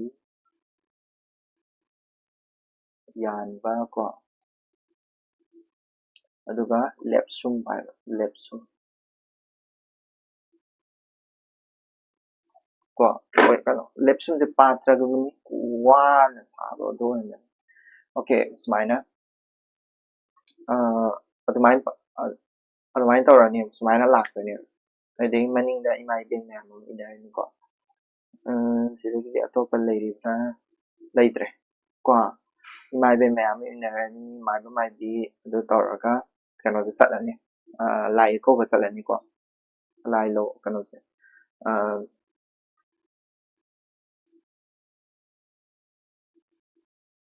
ꯑꯗꯒꯤ ꯂꯩꯔꯥꯏ U ꯈꯥꯡꯕꯩꯅꯀꯣ ꯂꯩꯔꯥꯏ U ꯈꯥꯡꯕꯩꯅ ꯑꯃ ꯇꯧꯋꯦꯕ ꯑꯌꯥꯝꯕꯗ ꯂꯥꯏ ꯄꯨꯒꯗꯕ ꯃꯤꯁꯦ ꯁꯤꯁꯦ ꯂꯥꯛꯑꯅꯤꯗꯅꯀꯣ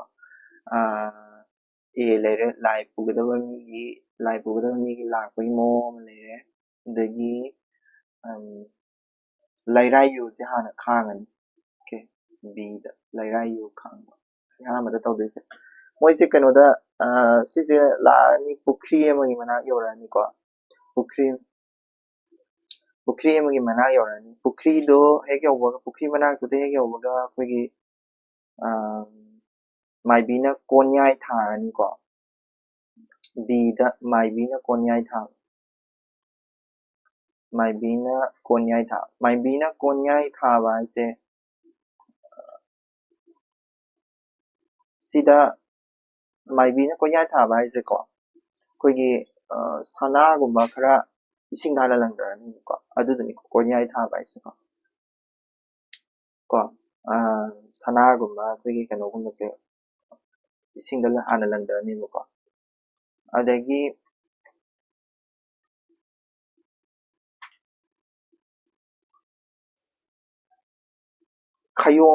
ꯈꯌꯣꯝ ꯍꯥꯟꯅ ꯂꯥꯛꯄ꯭ꯔꯣ ꯑꯗꯨꯕꯨ ꯈꯌꯣꯝ ꯂꯥꯛꯑꯅꯤ ꯃꯥꯏꯕꯤꯅ ꯀꯣꯟꯖꯥꯏ ꯊꯥꯔꯅꯤ ꯈꯌꯣꯝ ꯂꯥꯛꯑꯅꯤ ꯑꯗꯨꯗꯨꯒ ꯑꯁꯤ ꯀꯣꯟꯖꯥꯏ ꯊꯥꯕ ꯑꯗꯒꯤ ꯂꯩꯔꯥꯏ ꯌꯨ ꯂꯥꯛꯄꯁꯦ ꯃꯣꯏ ꯁꯤ ꯄꯨꯈ꯭ꯔꯤ ꯃꯄꯥꯟ ꯍꯦꯛ ꯌꯧꯕꯒ ꯑꯗꯨꯝ ꯇꯧꯔꯛꯑꯅꯤꯀꯣ ꯂꯩꯔꯥꯏ ꯌꯨ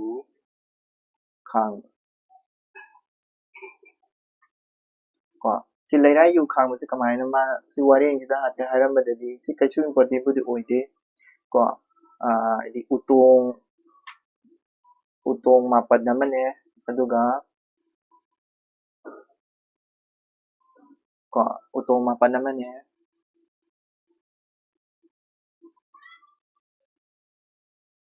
ꯄꯨꯛꯌꯨ ꯍꯥꯏꯅ ꯑꯃ ꯂꯩ ꯄꯨꯛꯌꯨ ꯋꯥꯌꯨ ꯀꯣ ꯑꯗꯒꯤ ꯀꯕꯣꯛ ꯊꯥꯔꯒ ꯄꯨꯛꯌꯨ ꯋꯥꯌꯨ ꯊꯥꯔꯒ ꯀꯕꯣꯛ ꯊꯥꯗꯅꯀꯣ ꯂꯥꯏꯅꯤꯡꯊꯧ ꯂꯥꯏꯔꯨꯔꯥꯒꯤ ꯒꯤꯗꯃꯛꯇ ꯈꯥꯡꯕꯅꯦ ꯁꯤꯁꯦ ꯉꯁꯥꯏ ꯃꯣꯏ ꯇꯔꯨꯛ ꯁꯤ ꯑꯩ ꯉꯔꯥꯡꯁꯨ ꯍꯥꯏꯈꯤꯕ ꯑꯩꯈꯣꯏꯒꯤ ꯂꯥꯏꯔꯨꯔꯥ ꯑꯗꯒꯤ ꯂꯥꯏꯔꯦꯝꯃ ꯂꯥꯏꯔꯨꯔꯥ ꯑꯃꯁꯨꯡ ꯂꯥꯏꯕꯪꯊꯧ ꯑꯅꯤ ꯂꯥꯏꯕꯪꯊꯧ ꯃꯥꯄꯟ ꯑꯗꯒꯤ ꯂꯥꯏꯔꯦꯝꯃꯒꯤ ꯂꯥꯏꯔꯨꯔꯥ ꯇꯔꯦꯠ ꯂꯥꯛꯑꯦ ꯍꯥꯏꯒꯗ꯭ꯔꯥ ꯑꯗꯨꯗꯨꯅꯦꯕ ꯁꯤꯁꯦ ꯑꯗꯨꯗꯨꯒꯤꯅꯦꯕ ꯌꯨ ꯈꯥꯡꯉꯤꯁꯤꯀꯣ ꯂꯩꯔꯥꯏ ꯌꯨ ꯈꯥꯡꯕ ꯍꯥꯏꯁꯤꯀꯣ ꯎꯇꯣꯡ ꯃꯥꯄꯟ ꯑꯃꯅꯦ ꯀꯣ ꯑꯗꯨꯒ ꯄꯨꯛꯌꯨ ꯍꯥꯏꯗꯤ ꯁꯤꯗꯩꯁꯤꯗ ꯎꯇꯣꯡ ꯃꯥꯄꯟ ꯑꯃꯁꯨꯡ ꯇꯔꯦꯠ ꯀꯣ 7 ꯀꯣ ꯁꯦ ꯇꯣꯉꯥꯟ ꯇꯣꯉꯥꯟꯅ ꯌꯨꯡꯉꯅꯤ ꯇꯣꯉꯥꯟ ꯌꯨꯡꯕ ꯀꯣ ꯌꯨꯡꯕ ꯁꯤꯁꯦ ꯉꯁꯥꯏ ꯂꯥꯏꯔꯨꯔꯥ ꯂꯥꯏꯕꯪꯊꯧ ꯃꯥꯄꯟ ꯂꯥꯏꯔꯨꯔꯥ ꯇꯔꯦꯠ ꯃꯣꯏꯗꯣ ꯂꯥꯛꯅꯕꯒꯤꯅꯦꯀꯣ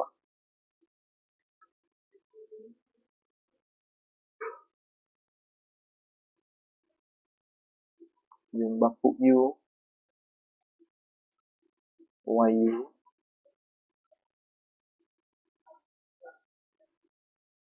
ꯀꯣ ꯀꯕꯣꯛ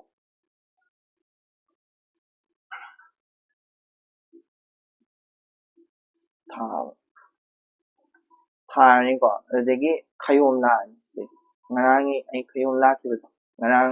ꯑꯩ ꯐꯖꯅ ꯌꯦꯛꯈ꯭ꯔꯦꯀꯣ ꯈꯌꯣꯝ ꯂꯥꯛꯑꯅꯤ ꯁꯤꯗꯩꯗ ꯈꯌꯣꯝꯁꯦ ꯑꯅꯤꯅꯤꯀꯣ ꯈꯌꯣꯝ ꯑꯅꯤꯅꯤ ꯂꯥꯛꯇꯣꯏꯁꯦ ꯈꯌꯣꯝꯁꯦ ꯑꯃꯅ ꯃꯊꯛꯀꯤ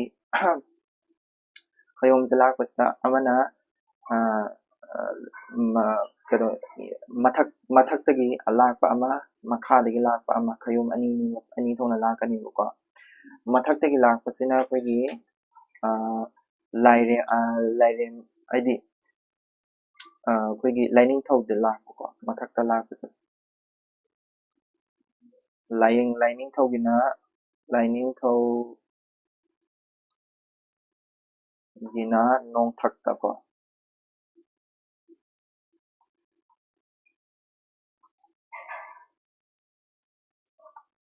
ꯑꯗꯨꯒ ꯂꯥꯏꯔꯦꯝꯃꯒꯤꯅ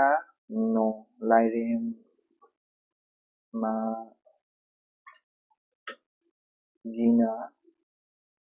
ꯀꯣ ꯂꯩꯈꯥꯒꯤ ꯑꯗꯨꯅ ꯑꯅꯤꯁꯦ ꯄꯨꯂꯞ ꯄꯨꯟꯅ ꯊꯥꯗꯗꯣꯏꯅꯤꯀꯣ ꯍꯥꯏꯗꯤ ꯏꯁꯤꯡꯗꯅꯦ ꯈꯌꯣꯝ ꯑꯅꯤꯃꯛꯁꯦ ꯄꯨꯂꯞ ꯄꯨꯟꯅ ꯂꯥꯏꯁꯣꯟ ꯑꯃꯇꯪꯗ ꯀꯣ ꯑꯗꯒꯤ ꯂꯥꯏꯁꯣꯟ ꯑꯃꯈꯛ ꯀꯣ ꯑꯃꯈꯛ ꯑꯗꯨꯒ ꯑꯩꯈꯣꯏꯒꯤ ꯏꯁꯤꯡꯗ ꯆꯞ ꯃꯥꯟꯅꯅ ꯊꯥꯗꯗꯣꯏꯅꯦ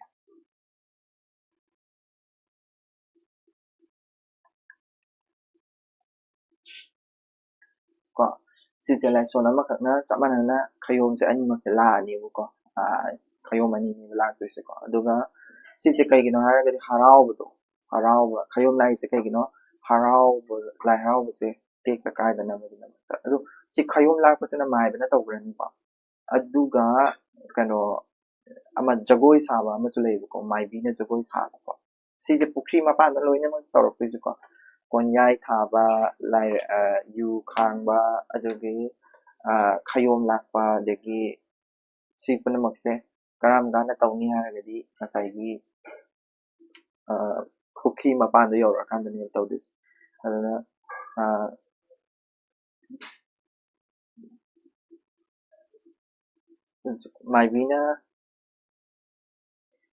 ꯃꯥꯏꯕꯤꯅ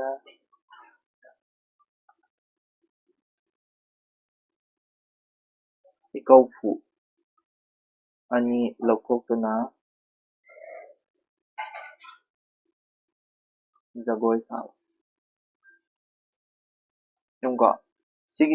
ꯁꯤꯒꯤ ꯖꯒꯣꯏ ꯁꯥꯕꯁꯦ ꯑꯩ ꯉꯔꯥꯡꯁꯨ ꯍꯥꯏꯈ꯭ꯔꯦ ꯃꯥꯏꯕꯤꯅ ꯏꯀꯧꯐꯨ ꯂꯧꯊꯣꯛꯑ ꯖꯒꯣꯏ ꯁꯥꯕꯁꯦ ꯀꯥꯏ ꯆꯠꯈ꯭ꯔꯦ ꯇꯨꯁꯤꯗꯩꯁꯤꯗ ꯃꯥꯏꯕꯤꯒꯤ ꯖꯒꯣꯏ ꯁꯥꯕ ꯍꯥꯏꯅ ꯂꯥꯏ ꯍꯔꯥꯎꯕ ꯇꯦꯛꯇ ꯀꯥꯏꯗꯕ ꯑꯣꯏꯅꯕꯒꯤꯗꯃꯛꯇ ꯄꯦꯅꯥ ꯑꯅꯤ ꯆꯐꯨ ꯑꯅꯤꯗꯣ ꯄꯥꯏꯔꯒ ꯖꯒꯣꯏ ꯁꯥꯕ ꯑꯃ ꯇꯧꯈꯤꯗꯅ ꯆꯐꯨ ꯑꯅꯤꯗꯣ ꯄꯥꯏꯔꯒ ꯑꯗꯩꯗ ꯃꯥꯏꯕꯤꯅ ꯏꯀꯧꯐꯨ ꯑꯅꯤ ꯂꯧꯊꯣꯛꯇꯨꯅ ꯖꯒꯣꯏ ꯁꯥꯕ ꯍꯥꯏꯁꯦ ꯑꯗꯩꯗ ꯃꯥꯏꯕꯤꯅ ꯖꯒꯣꯏ ꯁꯥꯗꯣꯏꯅꯦꯕ ꯏꯀꯧꯐꯨ ꯑꯅꯤꯁꯦ ꯁꯣꯝ ꯅꯥꯀꯟꯗ ꯑꯃꯃꯝ ꯄꯥꯏꯗꯣꯏꯅꯦꯀꯣ ꯑꯗꯨꯗꯨꯒ ꯖꯒꯣꯏ ꯁꯥꯗꯣꯏꯅꯦꯕ ꯖꯒꯣꯏ ꯁꯥꯕꯁꯦ ꯗꯥꯏꯔꯦꯛꯁꯟ ꯍꯥꯏꯗꯤ ꯉꯁꯥꯏꯒꯤ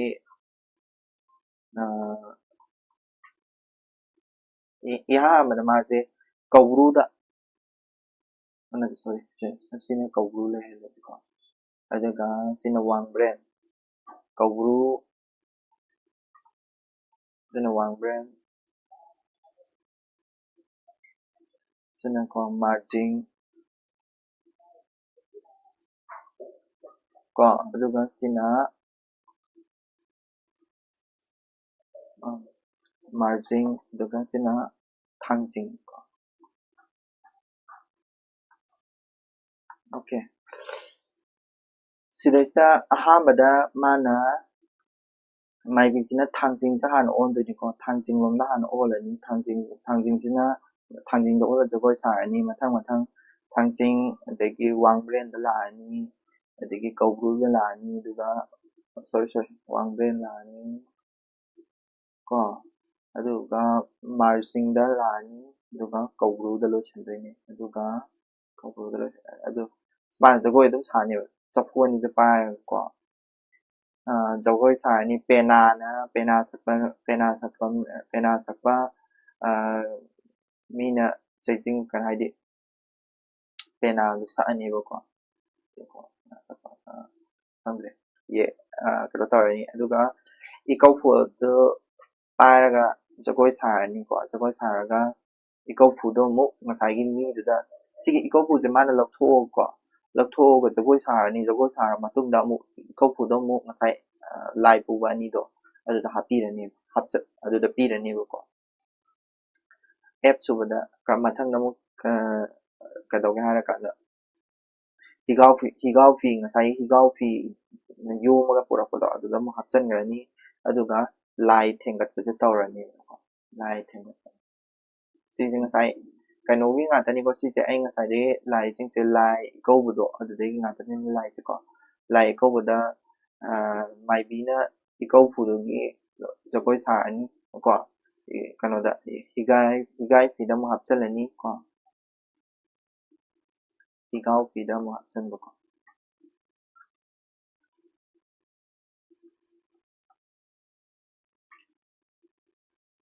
haidi ngasai kano ngasai lai puba ani do aduda mu hapchan bidini aduda mu pidini hapchan aduduga hapchallaga ngasai mawani dudagi koigi layom se lauthorani ko ma layom se mai bana lauthorani liri langdo taraga maibina ko aya mai bana tawna sule ko sisi adu lai haraoba mafam kharada mai bana tawni lai haraoba mafam kharadana ayambana maibina tawi maibina lai thengatpase tawrani lai thengatpase ai ngarang so haigre koigi lai thengatpada koigi liri lai thengatpase smain tawi ato sisi koigi chapu ani do ngasai kanodana paiba chapu ani do sisi ko aidi maibina ikau fu ani to sele ikau fu ani do kanona paidini lai thong lai ma ani ikau fu ani aduduga hiri lang koigi lang sisi lang sela kana sina maibina paidini ko maibina sisi layom se langthrai mapan taret mapan langthrai mayom mapan amasung taret se ko isingda luptoine ko masisina yena paraga oidana sarik thingaga koigi laisol am solaga isingda sum luptoine sisi ko aduga sidagi hiri langse saigi ikaufu ani ngasai lai puba ani dudagi ikaufu ani do paraga kano torokpodo adudo oidane ko aduduni ai sidaida dum wad oina irage ko sisi yektraso yekleradi matam yam sangani lai thengatpasida kadauba maibina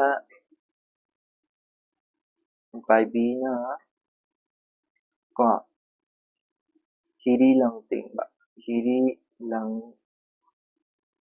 tingba ko tingani ko adagi kadore ko hiri chanba hiri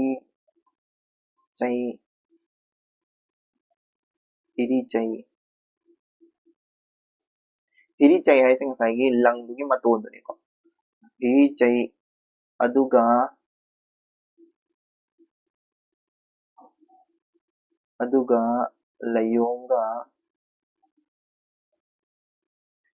layom hai sing sai gi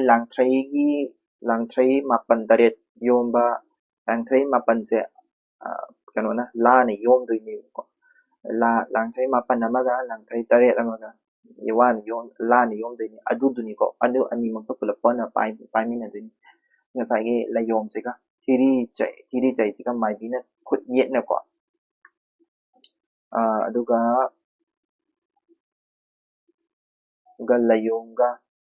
layom ani duga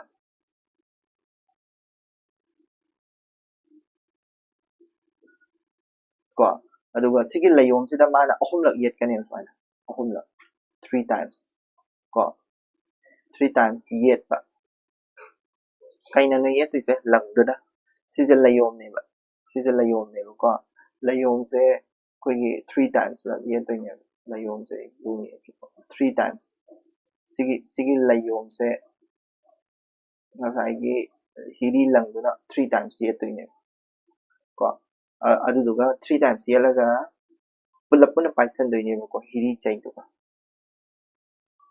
ko hiri chai duga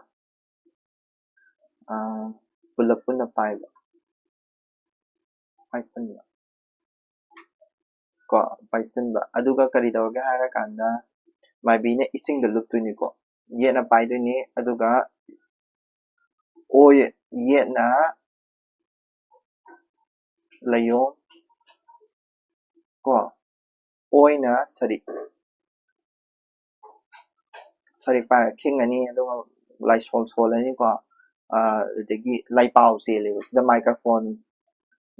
ga pai microphone ni thinjan ni ko khoi lai pau du ta na gi na si kana tawraga ising da lup tu ising da lup ga ising da han na lup tu ni ko ising da dum lup sala thamde ising da hanjan pai lup tu ni ko lai pau chen ising da hanjan lup ani aduga lai pau se lani lai pau chen mai ni ngasai mai bi na kana to kan sari king ga kai to lai pau chen ani mai bana mai bana ko sidagi mo lai pau chen ma lora matung tang ngasai gi layom do sidana yet ki layom oi gi layom mana lai tro yet ki layom dana ka doi ngasai gi lang thrai ma ton ma pan na oi ni ko aduga oi gi layom dana ko shine yet ni ko shine oi ni ko yet oi se sidana mai bana sina mai bi na ko sina mai bi na layom se ngasai gi chapu do yet ki chapu si je ona bya de ko si ma si ji koi gi chapu ai ji ngasai gi kano do iko fu ani yet ki iko fu de yet ta laiba yet ki iko fu da hapchen de ne sin oi gi iko fu ona bya de ko si se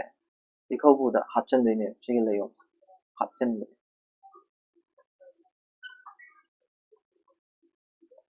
ko chamana na hapchen de ni aduga si lai thawai ha pa kawe si lai lokhat pa kawe lai lokhat pa kawe ngasai gi lai lokhat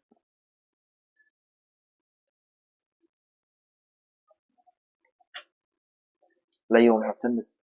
this masih ni layom ni ko sin si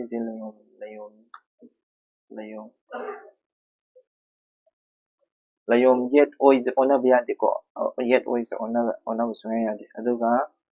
si lai lokhat pa si taw lo ra matung da kari dor ke hara kan na lai sang da lai sang da hala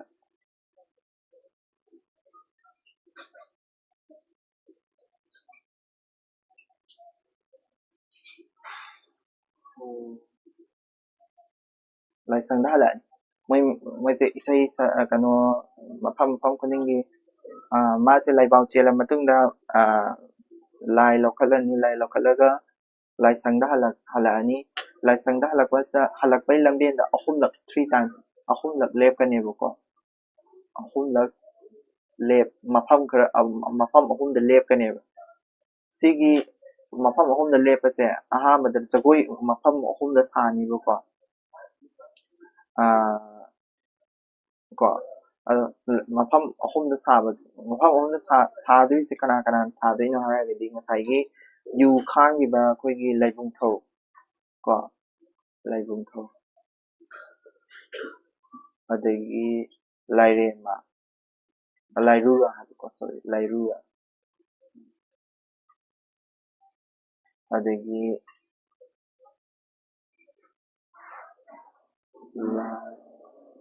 laikang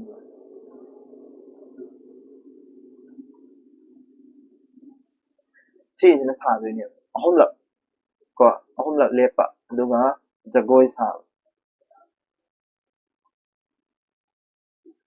sa ni si ja lai halak pasibo koina kai ko ge har kan da lai lokhat pada lai lokhala matung da lai halak pasibo koina kai do ge har kari ko ge har kan da koina masi su lai higairon ko higa ba hai ko higa ba adu da higa ba matam da sakpa kano se koi pena se ko higaron pena koy higaron pena higaron pena sakne yan da ni ko lai sang da la ni matang da lep ani duga higaron pena sa sa la lai sang da ko duga silore lai thengat pa sida lai thengat pa lore ko lai thengat laga lai lai sang yaw ra ni ko lai sang da taw da se mo hara ke g h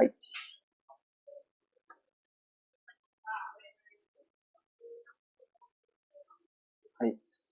lai sang da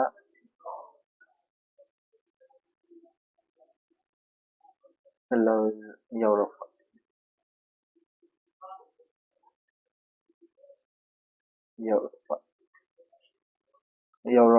da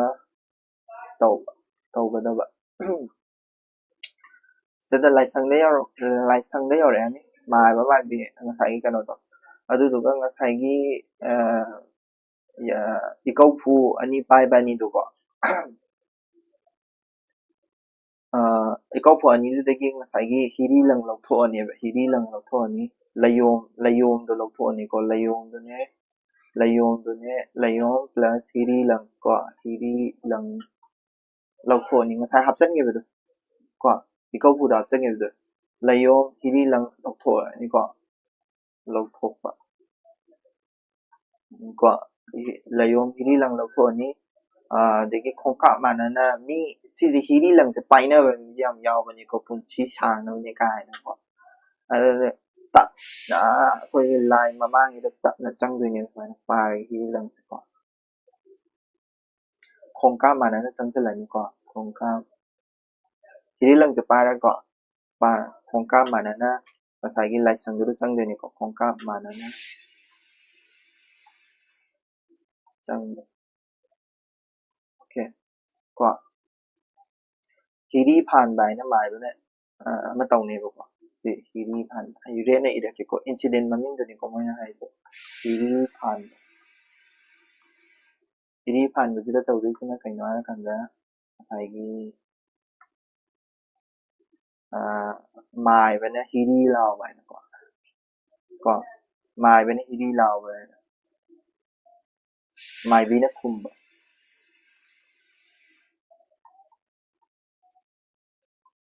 hi lao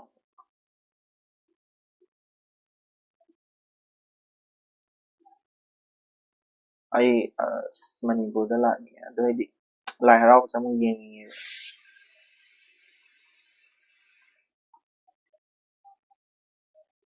mai ba na hiri lao ba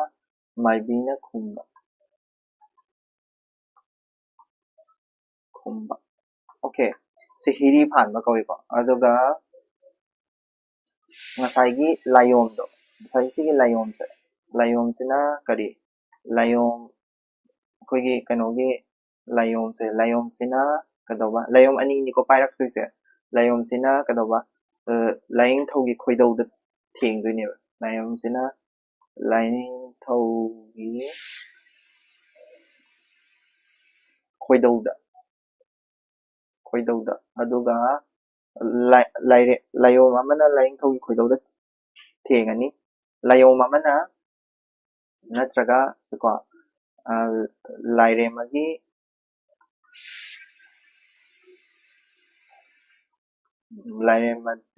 lairemada sokani sokpa amana khoidauda amana soktoini ko aduduga sokakanda lai sijibo akhona lai thawai hapa haira khane ko ngasai gi hiri langcha lauthoga layom chiga hiri langcha laithoga changdini changanga kada ngasai gi lairema gi khoidau chiga soktoini sokakanda lai gi thawai hapa chingdoini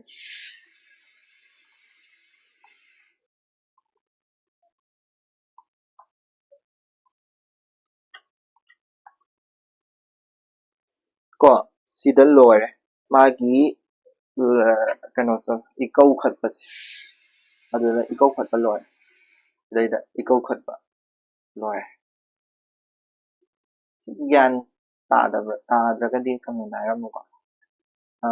laisangda laisang yaurakkanda laigi thawai hapa loire ko adai nongmagi thoramse tawrani adu lai kokhatpa loire lai kokhatkragadi lai haraoba fasar hauba yare ko nongmagi thoramse ayukta karida tawbado aduda haurani ko ayukta tawbado ai haijarake ko nongmagi thoram nongmagi numi khudingi adum tawdoni sidi nongmagi thoram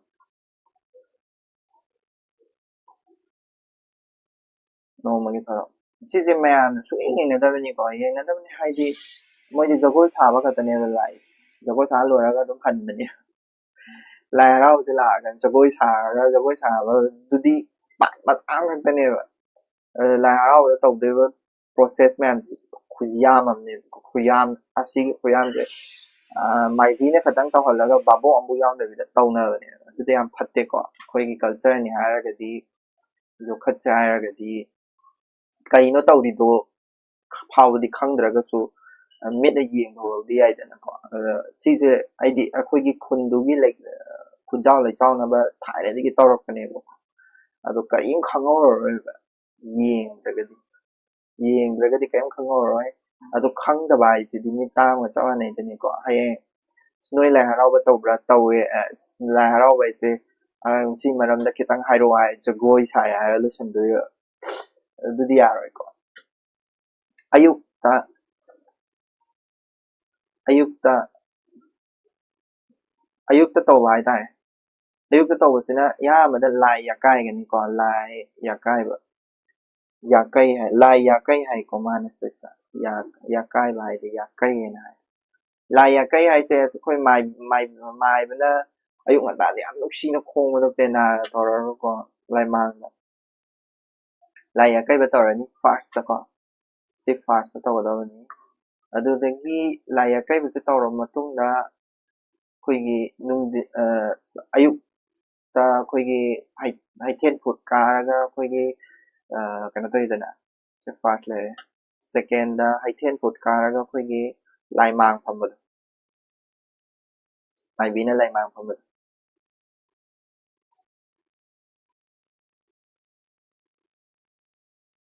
ko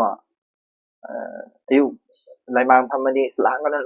ai ga tor mai taga lai no ko adagi ahom subada lai luk changani ko lai luk chang ko ayuk sina ayukta tawdoni ko nungdindana kadawraga harakanda nungdinda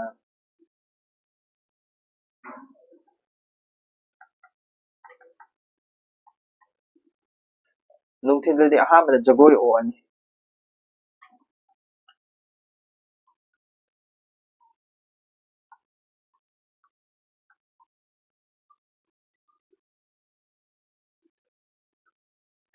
adagi lairoi hanjabana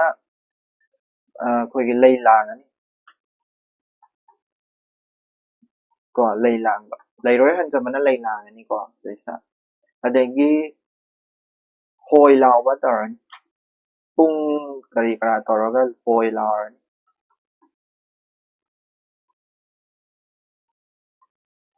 ko adagi mathangda si pung yaudini ko pung plus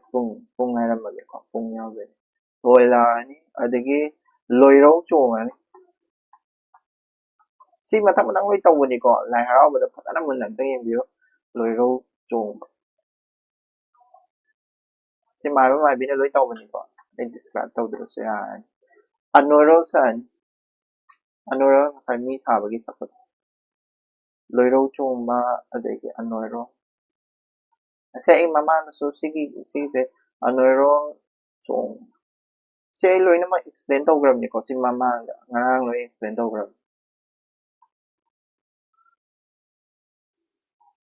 adagi 6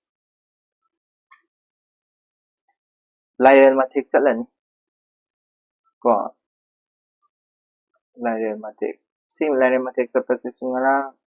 aini ka hai lairel mathek chapase ngasai apopa kanona the kanona taibang pa mapuna leirambagi sathekto ne na haidro idi isingda leirambada adigi wakola ni wakolo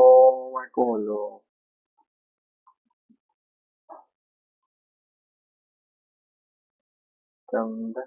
wakola si wakol haise isai ama leibani ko sigi isai se wakolo haina hantak folk fusion music yam fazabni ko kanano sakpado kawe fazade adugi isai do tabiyo ko tara matungda nasagi adugi isai dugi meaning do si wakol haise wakolo haraga koi kadoga harakanda isai do yam fazare but kadoga harakanda mini editor ko Instagram dagumba Facebook daga editor ko tanda meaning di khangda aduga wakolo law sumai hairo ko wakolo chingda sakpa wakona tamda tagi mahare tamda taba wakona chingda tagi mahare hairo ko adudo meaning se sum ching tam kan panbada koigi chingda leba mina tamda lake haye tamda leba mina chingda lake haire haiba mong da halleba adudo yamdi soibani ko aidi mina isai dugi meaning do mane comment section da ahamada pin tawraga thammiba isai dugi meaning do isai do tara kande edit tawa mi jingina adugi meaning do haibidreba meaning do haibidre adugi motane moine edit tawrpada chingmi ga tammi ga se utlaga koina tawrpada meaning do completely different ni ko chingda laiba mina tamda ga su lainingde tamda laiba mina chingda ga su lainingde adu lainingbagi mongda hairaga adugi meaning do thaina digi tawri ka haibe mongda ko sandoiba adudo yam lale ko that's completely wrong khara paraga kholaga haidi comment section dang or so pabira di adugumba photo tawroiba kyan tayo ko kasu haidi meaning do lana sa daba hai tare wakol haidi kaino haragan ay adum ay matiyam hai tarang wakol hai taraga de kogi wa haibadi kaino kogi taibang mi se wa aru yam thoi wa aru means idea phajaba yam thoi taibang mi adudubu wa hai se kaino kol haidi kaino mapham haibadi wa aruba thokpa mapham haiba or idea phajaba thokpa mapham haiba idea phajaba thokpa mapham haidi koi miyoi bese de ko wakol haidi miyoi ba ko or koi da hairagana idea phajaba tholakpa idea phajaba thokpa mi hai tare ko idea phajaba tholakpa mi hai de wakol hai sise wakol se ke doga harakanda tamda harisina pukshini khoidou makhasi tamda sise mana kanone tamda satpa wako tamda thaba tamda leba wako na chingda tagi mahaire harise ching haisina khoi laibak se aduga tam haisina khoigi pukshini pukta khanba wakhanjidi pukphatte kainai pukta khanba wakhanjida aphattaba wakhanni ko aduga laibakta khanba khoi kokna khalakpa wakhanjidi kadawni khoigi aphaba wakhalne ado ma hainin ise kaino tamda taba wakol na chingda tagi mahaire haidi tamda haidi pukta phattaba wakhan khanbase sisina koktagi hena ngamakpa hai tare ko puk phattaba khalakpa hai tare aduduni ma haise tamda taba na chingda tagi haibase phatta wakhan khanbane aduga chingda taba laibakta taba na oh sorry pukta khanbasina kokta khale haire taragadi aphaba wakhan khale haini aduga chingda taba haidi laibakta taba mina koigi kadawa tamda tagi mahare haibadi pukta tagi mahare haire taragadi pukta wakhan khale haidune puk phattaba wakhan khalakune haibadi akoi miyoi base kokki wakhan brain na wakhan se chumna khan taragadi aphaba wakhan khale pukna khan taragadi or koigi kai haini emotion da chat taragadi phattaba wakhan khale adudune aphaba wakhan khanlu phattaba wakhan khangano haibagi wakol lawne taibang pa masemak pamapuna akoi se aphaba wakhan khalu haina adugi wakol lawne je kaino loiramdai lawe lai haraoba ko loiramdai lawe adu do tammi chingmi ani punna taminabagi nateba ko koido afaba wakan khanji phattaba wakan khangumsi haibneba ko wakol law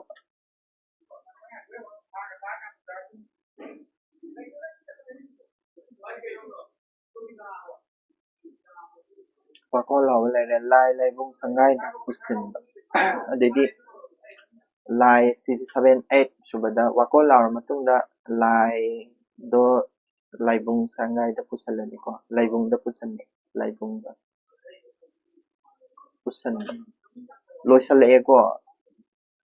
haraoba loigre 9 subada penana nausumba penana nausumba lai tungre ko nausumba si lor kan da penana nausumba kan da husi culture ki type to ko jagoi sayam to wala to adu do hana dei to ko din nati ko du khangde paye phatte again ta adagi sida nate bida ko kaigumba koigi kaini si ayuk ta tawba lere nungthin da tawba lere nungthin da taw ayuk nungthin da tawba lere pat kadoba si se nate bida koigi kaini koigi lai se lai haraoba se koigi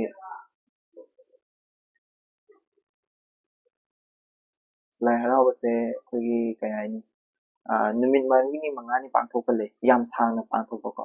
yam sangna pangthok taragadi yam sangna pangthokpa oitaragadi koigi kayani humni subada ko humni subada third day haitare ko third day gumba natraga fifth day gumda ko sorry fifth not seventh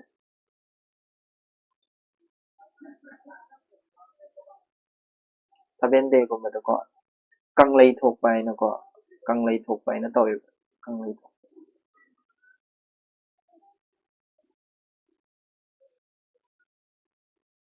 ko kanglei thokpa lai ngau duni ko yam nungai ni yengba akhoi kanglei thokpa se ko lai da na lam thokpa adu kanglei thokpa toy adigi lai nupi thiba lai kangjai sanaba mayam ama torakini ko maram marakta dum thelakpani ayuk nungde nomagi tawba kadaba sigi thoram paring chide dum tawneba ko aduduga marak marakta sise third day 7 day gumba da kanglei thokpa adugumba de lai nupi thiba lai kangjai sanaba adugumba mayam toppa tawe ko haidi numi khudingi di tawde so aduda kanol to ni aduga lai roi numita tawgadaba sing hairake ko lai roi numita tawgadaba lai roi numita so sigi nomagi thoram paring jide dum tawni ko aduga lai roi numita tawgadaba sing hairake lai roi numita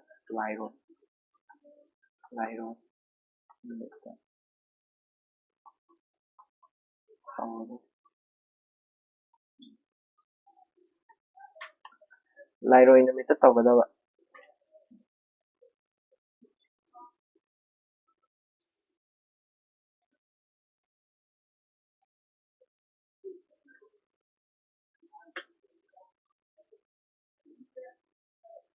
lai bau chu ma torani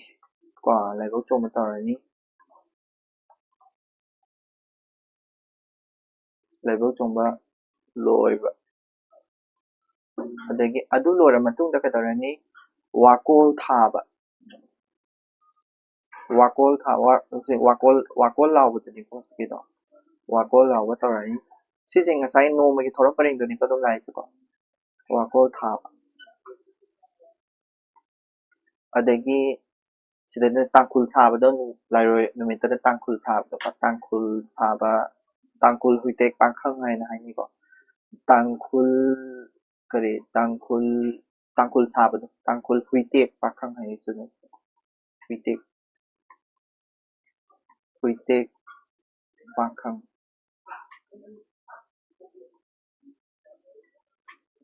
ko aduga tangkul saba se ꯑꯩꯅ ꯌꯦꯡꯉꯛꯄꯗꯗꯤ ꯇꯥꯡꯈꯨꯜ ꯁꯥꯕꯗꯗꯤ ꯅꯨꯄꯥ ꯈꯛꯇꯪ ꯑꯣꯏꯀꯣ ꯅꯨꯄꯤꯗꯤ ꯎꯈꯤꯗꯦꯕꯀꯣ ꯑꯗꯣ ꯁꯤꯗꯗꯤ ꯅꯨꯄꯤꯁꯨ ꯌꯥꯎꯔꯝꯃꯦ ꯑꯗꯣ ꯑꯇꯣꯞꯄ ꯃꯐꯝꯗ ꯇꯧꯔꯝꯒꯅꯤꯀꯣ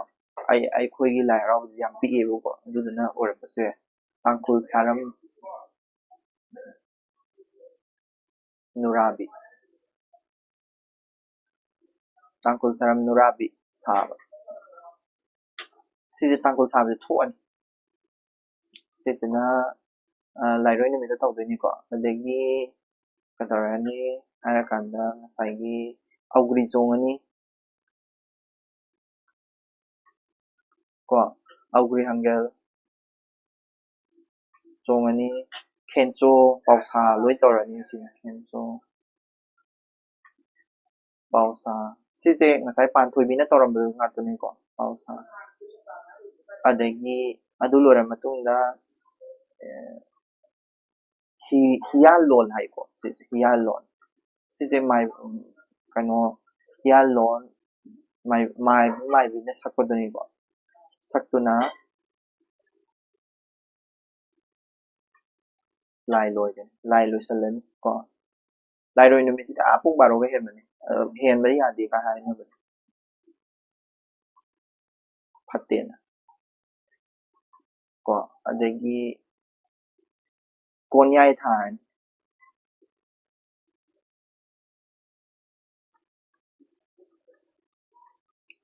ꯑꯗꯨꯒ ꯀꯩꯗꯧꯔꯦ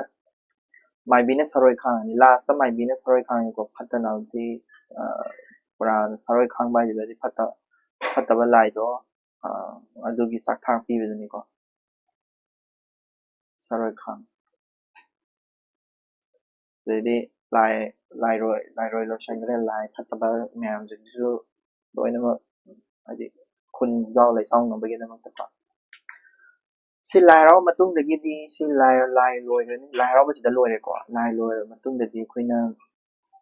ꯉꯁꯥꯏꯒꯤ ꯀꯩꯅꯣꯁꯦ ꯂꯥꯏ ꯍꯔꯥꯎꯕ ꯃꯇꯨꯡꯗ ꯁꯥꯟꯅ ꯈꯣꯠꯅꯕꯁꯦ ꯌꯥꯝ ꯇꯧꯔꯝꯃꯤ ꯍꯧꯖꯤꯛꯇꯤ ꯑꯝꯇ ꯇꯧꯈꯤꯗ꯭ꯔꯦ ꯂꯥꯏ ꯂꯣꯏꯈ꯭ꯔꯗꯤ ꯂꯣꯏꯈ꯭ꯔꯦ ꯀꯣ ꯁꯥꯟꯅ ꯈꯣꯠꯅꯕ ꯌꯥꯝ ꯇꯧꯔꯝꯃꯤ ꯂꯥꯏ ꯍꯔꯥꯎꯕ ꯀꯣ ꯃꯇꯨꯡ ꯀꯣ ꯂꯥꯏ ꯍꯔꯥꯎꯕ ꯃꯇꯨꯡꯗ ꯇꯧꯒꯗꯕꯁꯦ ꯁꯥꯟꯅ ꯈꯣꯠꯅꯕ ꯁꯥꯟꯅꯕ ꯂꯝꯖꯦꯟ ꯀꯣ ꯂꯝꯖꯦꯟꯒ ꯇꯧꯋꯦ ꯂꯝꯖꯦꯟ ꯕꯣꯠ ꯅꯨꯄꯥ ꯅꯨꯄꯤꯗꯀꯣ ꯅꯨꯄꯥ ꯅꯨꯄꯤ ꯑꯅꯤꯃꯛ ꯑꯗꯒꯤ ꯀꯩꯅꯣꯁꯨ ꯇꯧꯋꯦ ꯃꯨꯛꯅꯥꯒꯁꯨ ꯇꯧꯋꯦ ꯀꯣ ꯑꯗꯒꯤ ꯊꯧꯔꯤ ꯆꯤꯡꯅꯕꯁꯨ ꯇꯧꯋꯦ ꯁꯤꯁꯦ ꯑꯝꯇ ꯇꯧꯈꯤꯗ꯭ꯔꯦꯀꯣ ꯇꯧꯅꯕ ꯃꯤ ꯌꯥꯎꯔꯤꯕ꯭ꯔꯥ ꯊꯧꯔꯤ ꯆꯤꯡꯅꯕ ꯈꯪꯗꯦ ꯑꯩꯈꯣꯏꯗꯤ ꯑꯝꯇ ꯎꯗ꯭ꯔꯦ ꯑꯗꯒꯤ ꯑꯗꯒꯤ ꯂꯥꯏ ꯍꯔꯥꯎꯕ ꯁꯦ ꯃꯈꯜ ꯃꯔꯤ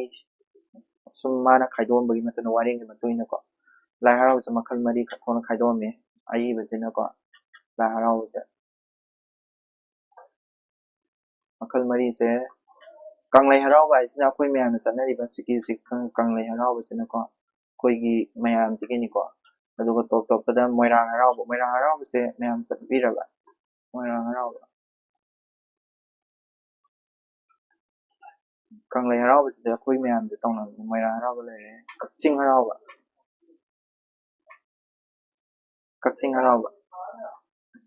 ꯀꯛꯆꯤꯡꯒꯤꯗꯤ ꯃꯣꯏ ꯂꯥꯏ ꯈꯪꯂꯥꯡꯕ ꯍꯥꯏꯀꯣ ꯆꯨꯝꯕꯖꯥꯠꯂ ꯁꯤꯁꯦ ꯂꯥꯏ ꯈꯪꯂꯥꯡꯕ ꯑꯩ ꯀꯛꯆꯤꯡ ꯍꯔꯥꯎꯕꯗꯤ ꯆꯠꯇ꯭ꯔꯤꯀꯣ ꯂꯥꯏ ꯈꯪꯂꯥꯡꯕ ꯍꯔꯥꯎꯕ ꯀꯣ ꯑꯗꯨꯒ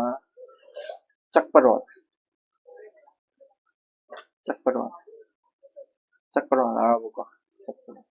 ꯐꯌꯦꯡ ꯁꯦꯛꯃꯥꯏ ꯐꯌꯦꯡ ꯆꯛꯄꯔꯣꯜ ꯑꯟꯗ꯭ꯔꯣ ꯀꯣ ꯆꯛꯄꯔꯣꯜ ꯁꯦ ꯑꯟꯗ꯭ꯔꯣꯒꯤ ꯀꯩꯅꯣ ꯑꯟꯗ꯭ꯔꯣꯒꯤꯗꯅ ꯄꯨꯅꯝ ꯅꯤꯡꯊꯧ ꯀꯣ ꯑꯟꯗ꯭ꯔꯣꯒꯤꯗꯅ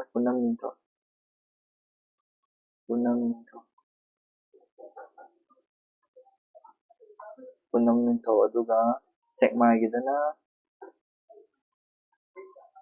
ꯀꯧꯕ꯭ꯔꯨ ꯍꯔꯥꯎꯕ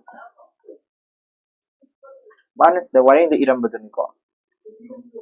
ꯑꯩ ꯆꯞ ꯆꯥꯅ ꯁꯤꯁꯦ ꯀꯔꯤ ꯍꯥꯏꯗꯤ ꯃꯣꯏꯒꯤ ꯂꯥꯏ ꯃꯃꯤꯡꯗꯨ ꯀꯔꯤ ꯆꯞ ꯆꯥꯅ ꯑꯩꯁꯨ ꯈꯪꯗ꯭ꯔꯦ ꯉꯥꯛꯄꯤꯒꯅꯤ ꯏꯕꯤꯗꯧ endo sam ya de ko adu kanglei moirang haraoba lere asidaita khara khetnaba khara leyen mana hairami haibidi akhoi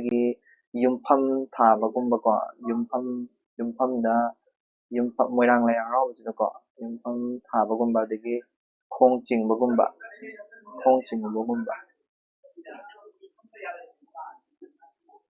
chingbagumba dagi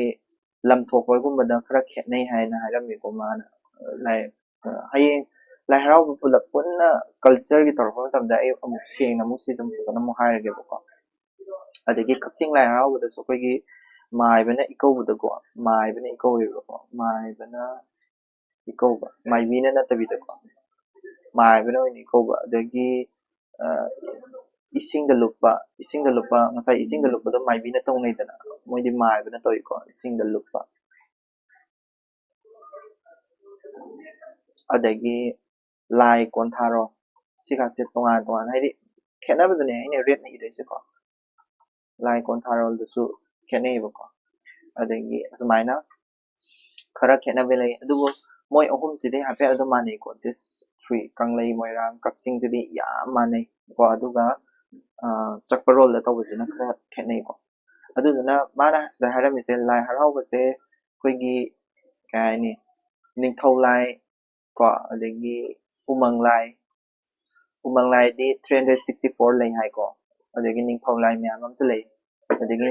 lai haraubada lai oina lanari se ko lai haraubada lai oina lanari se lai se koigi lai hai tare ko lai se kari no ba lai makhal yam ko lai haraubada lai lanari se koigi umang lai le umang lai natra haragana umang lai se mana se 364 ana irami ko adagi ningthau lai le ningthau lai ko natra haragana maikai nga pa lai mari ko maikai nga pa lai jing makhal hadi moi punamak se ko sagai lai sulai sagai apokpa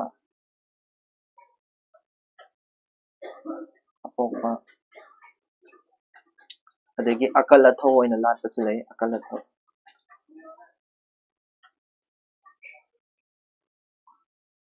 ko adagi masak naiba ningthau moidagi lai khubam saraga latpadune ko masak naiba ningthau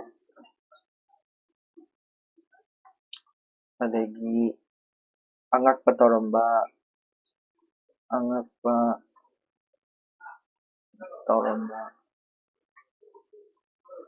mise adagi hindu lai khara su yawe ko sila sa hindu lai ko hindu lai maitai hindu lai haidi maitai gi punsiga naknaba hindu lai khara ko sigumba khara moi myam se lai oina lane dubu ko mai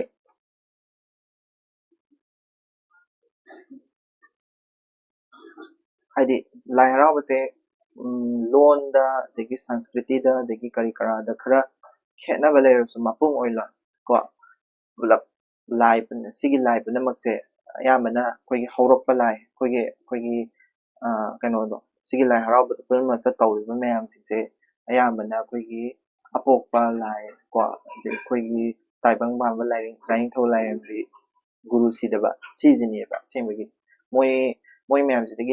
mayamgi through da lai harau taragasu ko koina lai oina latise karino haragadi laingthau ko adagi lairema guru sidaba ko guru sidaba taibang mapu ni ko taibang mapu ko akoina lai se lakpa taragasu sumaina umang lai ningthau lai maikai nga pa lai myam se lakpa taragasu akoina latise moi ahum sine maroi ko moi ahum sine maroi akoina si lai se khurumba matamda ama haiba leite ama la haiba leite moigi langon ngatani sin laing tho laing ma guru sidaba moigi langon ngatani sin ko moigi langon ngatani yare ko sida lore question ne se question se le 2000 2013 da hangba question hai tar ko lai harau karam na horaki lai harau bagi no magi thoram sing gi maram da sandung na iu 25 marks ni ko se lai harau karam na hodoki ngasai point ahum lei gi bedo kari point ahum da kai kai no panthoi be kungul ko kari lairel kari ba horok bagi do thirel lai ta ko sorry panthoi be kungul thirel lai panthoi be kungul adegi thirel lai ko adegi kari amanna kari kari maiba maibina hai maiba maibina lina bawari moi ahum do hasan explain taran the 25 mark ni si 25 mark si hangdre ko si 2013 ga 2014 adai da hangambani hujikti keno 10 mark pi bane 20 mark pi 20 mark pi bane 15 mark pi bane si ahum je katane je hangis 25 mark si da hangdre ko ado 25 mark ki ige so keso kai deba wareng do pula punna igul baga chamane dune 5 mark per page ta paro hairedi page amamam se mark manga gi paro dai target 25 mark di page manga le ni sigi ahum je ma 3 page ta dam iyare aduga another 3 page amajina ngasai gi lai harau bagi no magi thoram sing di ngasai aina aijagre ko no magi thoram sing di pareng le ko lai pi se pa lai ko ba si myam gi lo irak pa yare dagi no magi thoram ta ayuk ta nungtil da ko lai harau bada topa matam na tawba lai roi numita tawgadaba ko lai harau ba matung da tawgadaba sigi no magi thoram pareng myam ni pareng I be yagre ko yarani ko se amana kanu tawna draso okay lai harau ba karam na hoki point ahum doi birani lai harau ba numit ki thoram pareng sing pareng myam lo I gi be yare ko sida wareng da ina fasana explain tawgre sigi ibisene down 15 da so hangise 2013 gi sigi question se sing ka khum matamda sing ka ki answer sem to ga thamgi matamda atai jingje taw atai gi question jingje taw dra so 2015 da 10 ma pi ba question hange 10 ma pi ba question ai tare di compulsory question ni ko khum da su ham ya da lai harau gi no gi thoram pareng sin do kari ni iu hanjale ko direct lai harau bagi no magi thoram sing do ge maram sandung iu ko chamana na hanjale ko 2013 2015 da mo hanjale adegi sida yo 2019 da su chamana na Chongtham Manihar na lai harau bagi maru eba amasung masigi horok bagi maram da kari hai bagi horok bagi maram da hairam ni na horok bagi matang point ahum di iren ko adegi lai harau bagi maru eba ai taragadi sa aina yama introduction da maru eba maram taibang sema mapu ningsing ba malem semlak pagi taibang pong pak kundang ki bagi jagoi isa ko sana khona bagi ko marui bai tare explain kitang tarong ya hara kana makha da sana khona bu kai kai no explain taw bire adigi lai koi gi yakai ba khot kari kara koi gi mi sara ko kolak pa adugumba me am chi khara khara masam sa example oin ha pir le 10 mark ni yamna kaine hanjana irum sya padan te page ani khatani iduse ahamada maroi basing point mari do irani khara hapsan gain example khara hapsalani horakpagi point ahum do ma irani horakpagi aidi pantabi khongo darel aita kawi mandu do kai thirel layat tune ko pantabi khongo thirel layat point ani subada aduga maiba maibina hairamba ko adugi wari la pe ibinani page ani do aduga conclusion da ibiramani ko mana yani na si semtu ga dum thamung ro ko point kya no I do se point ho I ba khot pa du nya ju ko aduga manang gi matung point ahum si di shu da bidi adi ko aduga page ama si dan nang na kamaina chalan ni khot ni ai di I ga toina I di ga khang ni ko toina dang I yo ba ko si se pai di sai gi I bisum sano si I bisum sano spitala ka ne ba aduga ka da ga hara kan da page ama da chalan du ni nang na khan to page ama je page nang page ama je mit se da dak law ura kan da page ama je kai gumba aina point ahum je ige hai taragadi word se kyam ibe yai ko kari kari ibe yai adu khantu phat phat phat phat adu duga semoba point to itho adu duga phado adu duga ibi sum chana practice on sigi ngasai gi haurakpagi matangi ngasai gi lai harau se karam kana haurai hai se page ani de ira su yai page ama de ira su yai page ani de ibe de sangtok na wari pon badal loina ma hapagi irak tuine page ama katang de itaragadi wari do hatra su yai ba point to katang sima hai mai pantobi kong pantobi da sumaina sanami kholam pantobi sabado adu duni khoni adegi laral theata sigi kano khabada palami mayum adu da ko adugi mai bin hai bade koina mai horol de horopage koigi kai haini malem sina horoppa ta kano da adu saba khotpa hogi bani khotki bani asibagi wari adu da myam chi gyan tare ko adu sangtuni ira swai ten ira swai but mark tu gi matungina page aini igi driba page tu gi matungina igi ne ko EUI ne ekta jagat pumba iler di page tu chalre buka 2023 da hangiba Lai Haraoba haiba Wareng matung ina Lai Haraoba gi no mi oi thoram paring adu sandong na iro 10 mark ni sisu page ani ga dani iduise adong hai ai hai gi ma mi ibe hare ayuk ta tawba nung din tawba adagi adu da ibe hare ko adu da nang khara explain taw ga ne ikouba adu da me am jing do khara explain taw bi na lo ware dili tu samana na no magi thoram pareng je kya me sida so mahange no magi thoram pareng 2015 da so mahange 2013 da so mahange 2023 da so mahange no magi thoram pareng 2024 da hangi se lai haraba karam na horakhe bagi haiba do lai haraba haiba Wareng matugina karam na horakhi ngasai 3 point to page ani da ibida lore ko page ani da ibida lore yare ni ko pa du se kaino Lai Haraoba horokpa aduga no magi thoram pareng ani ko ani se pabira lore mana sesta yang phachana explain tawgiba kari ikou rakpagi se hangak pasu yai ko ikou se kamai tawi kai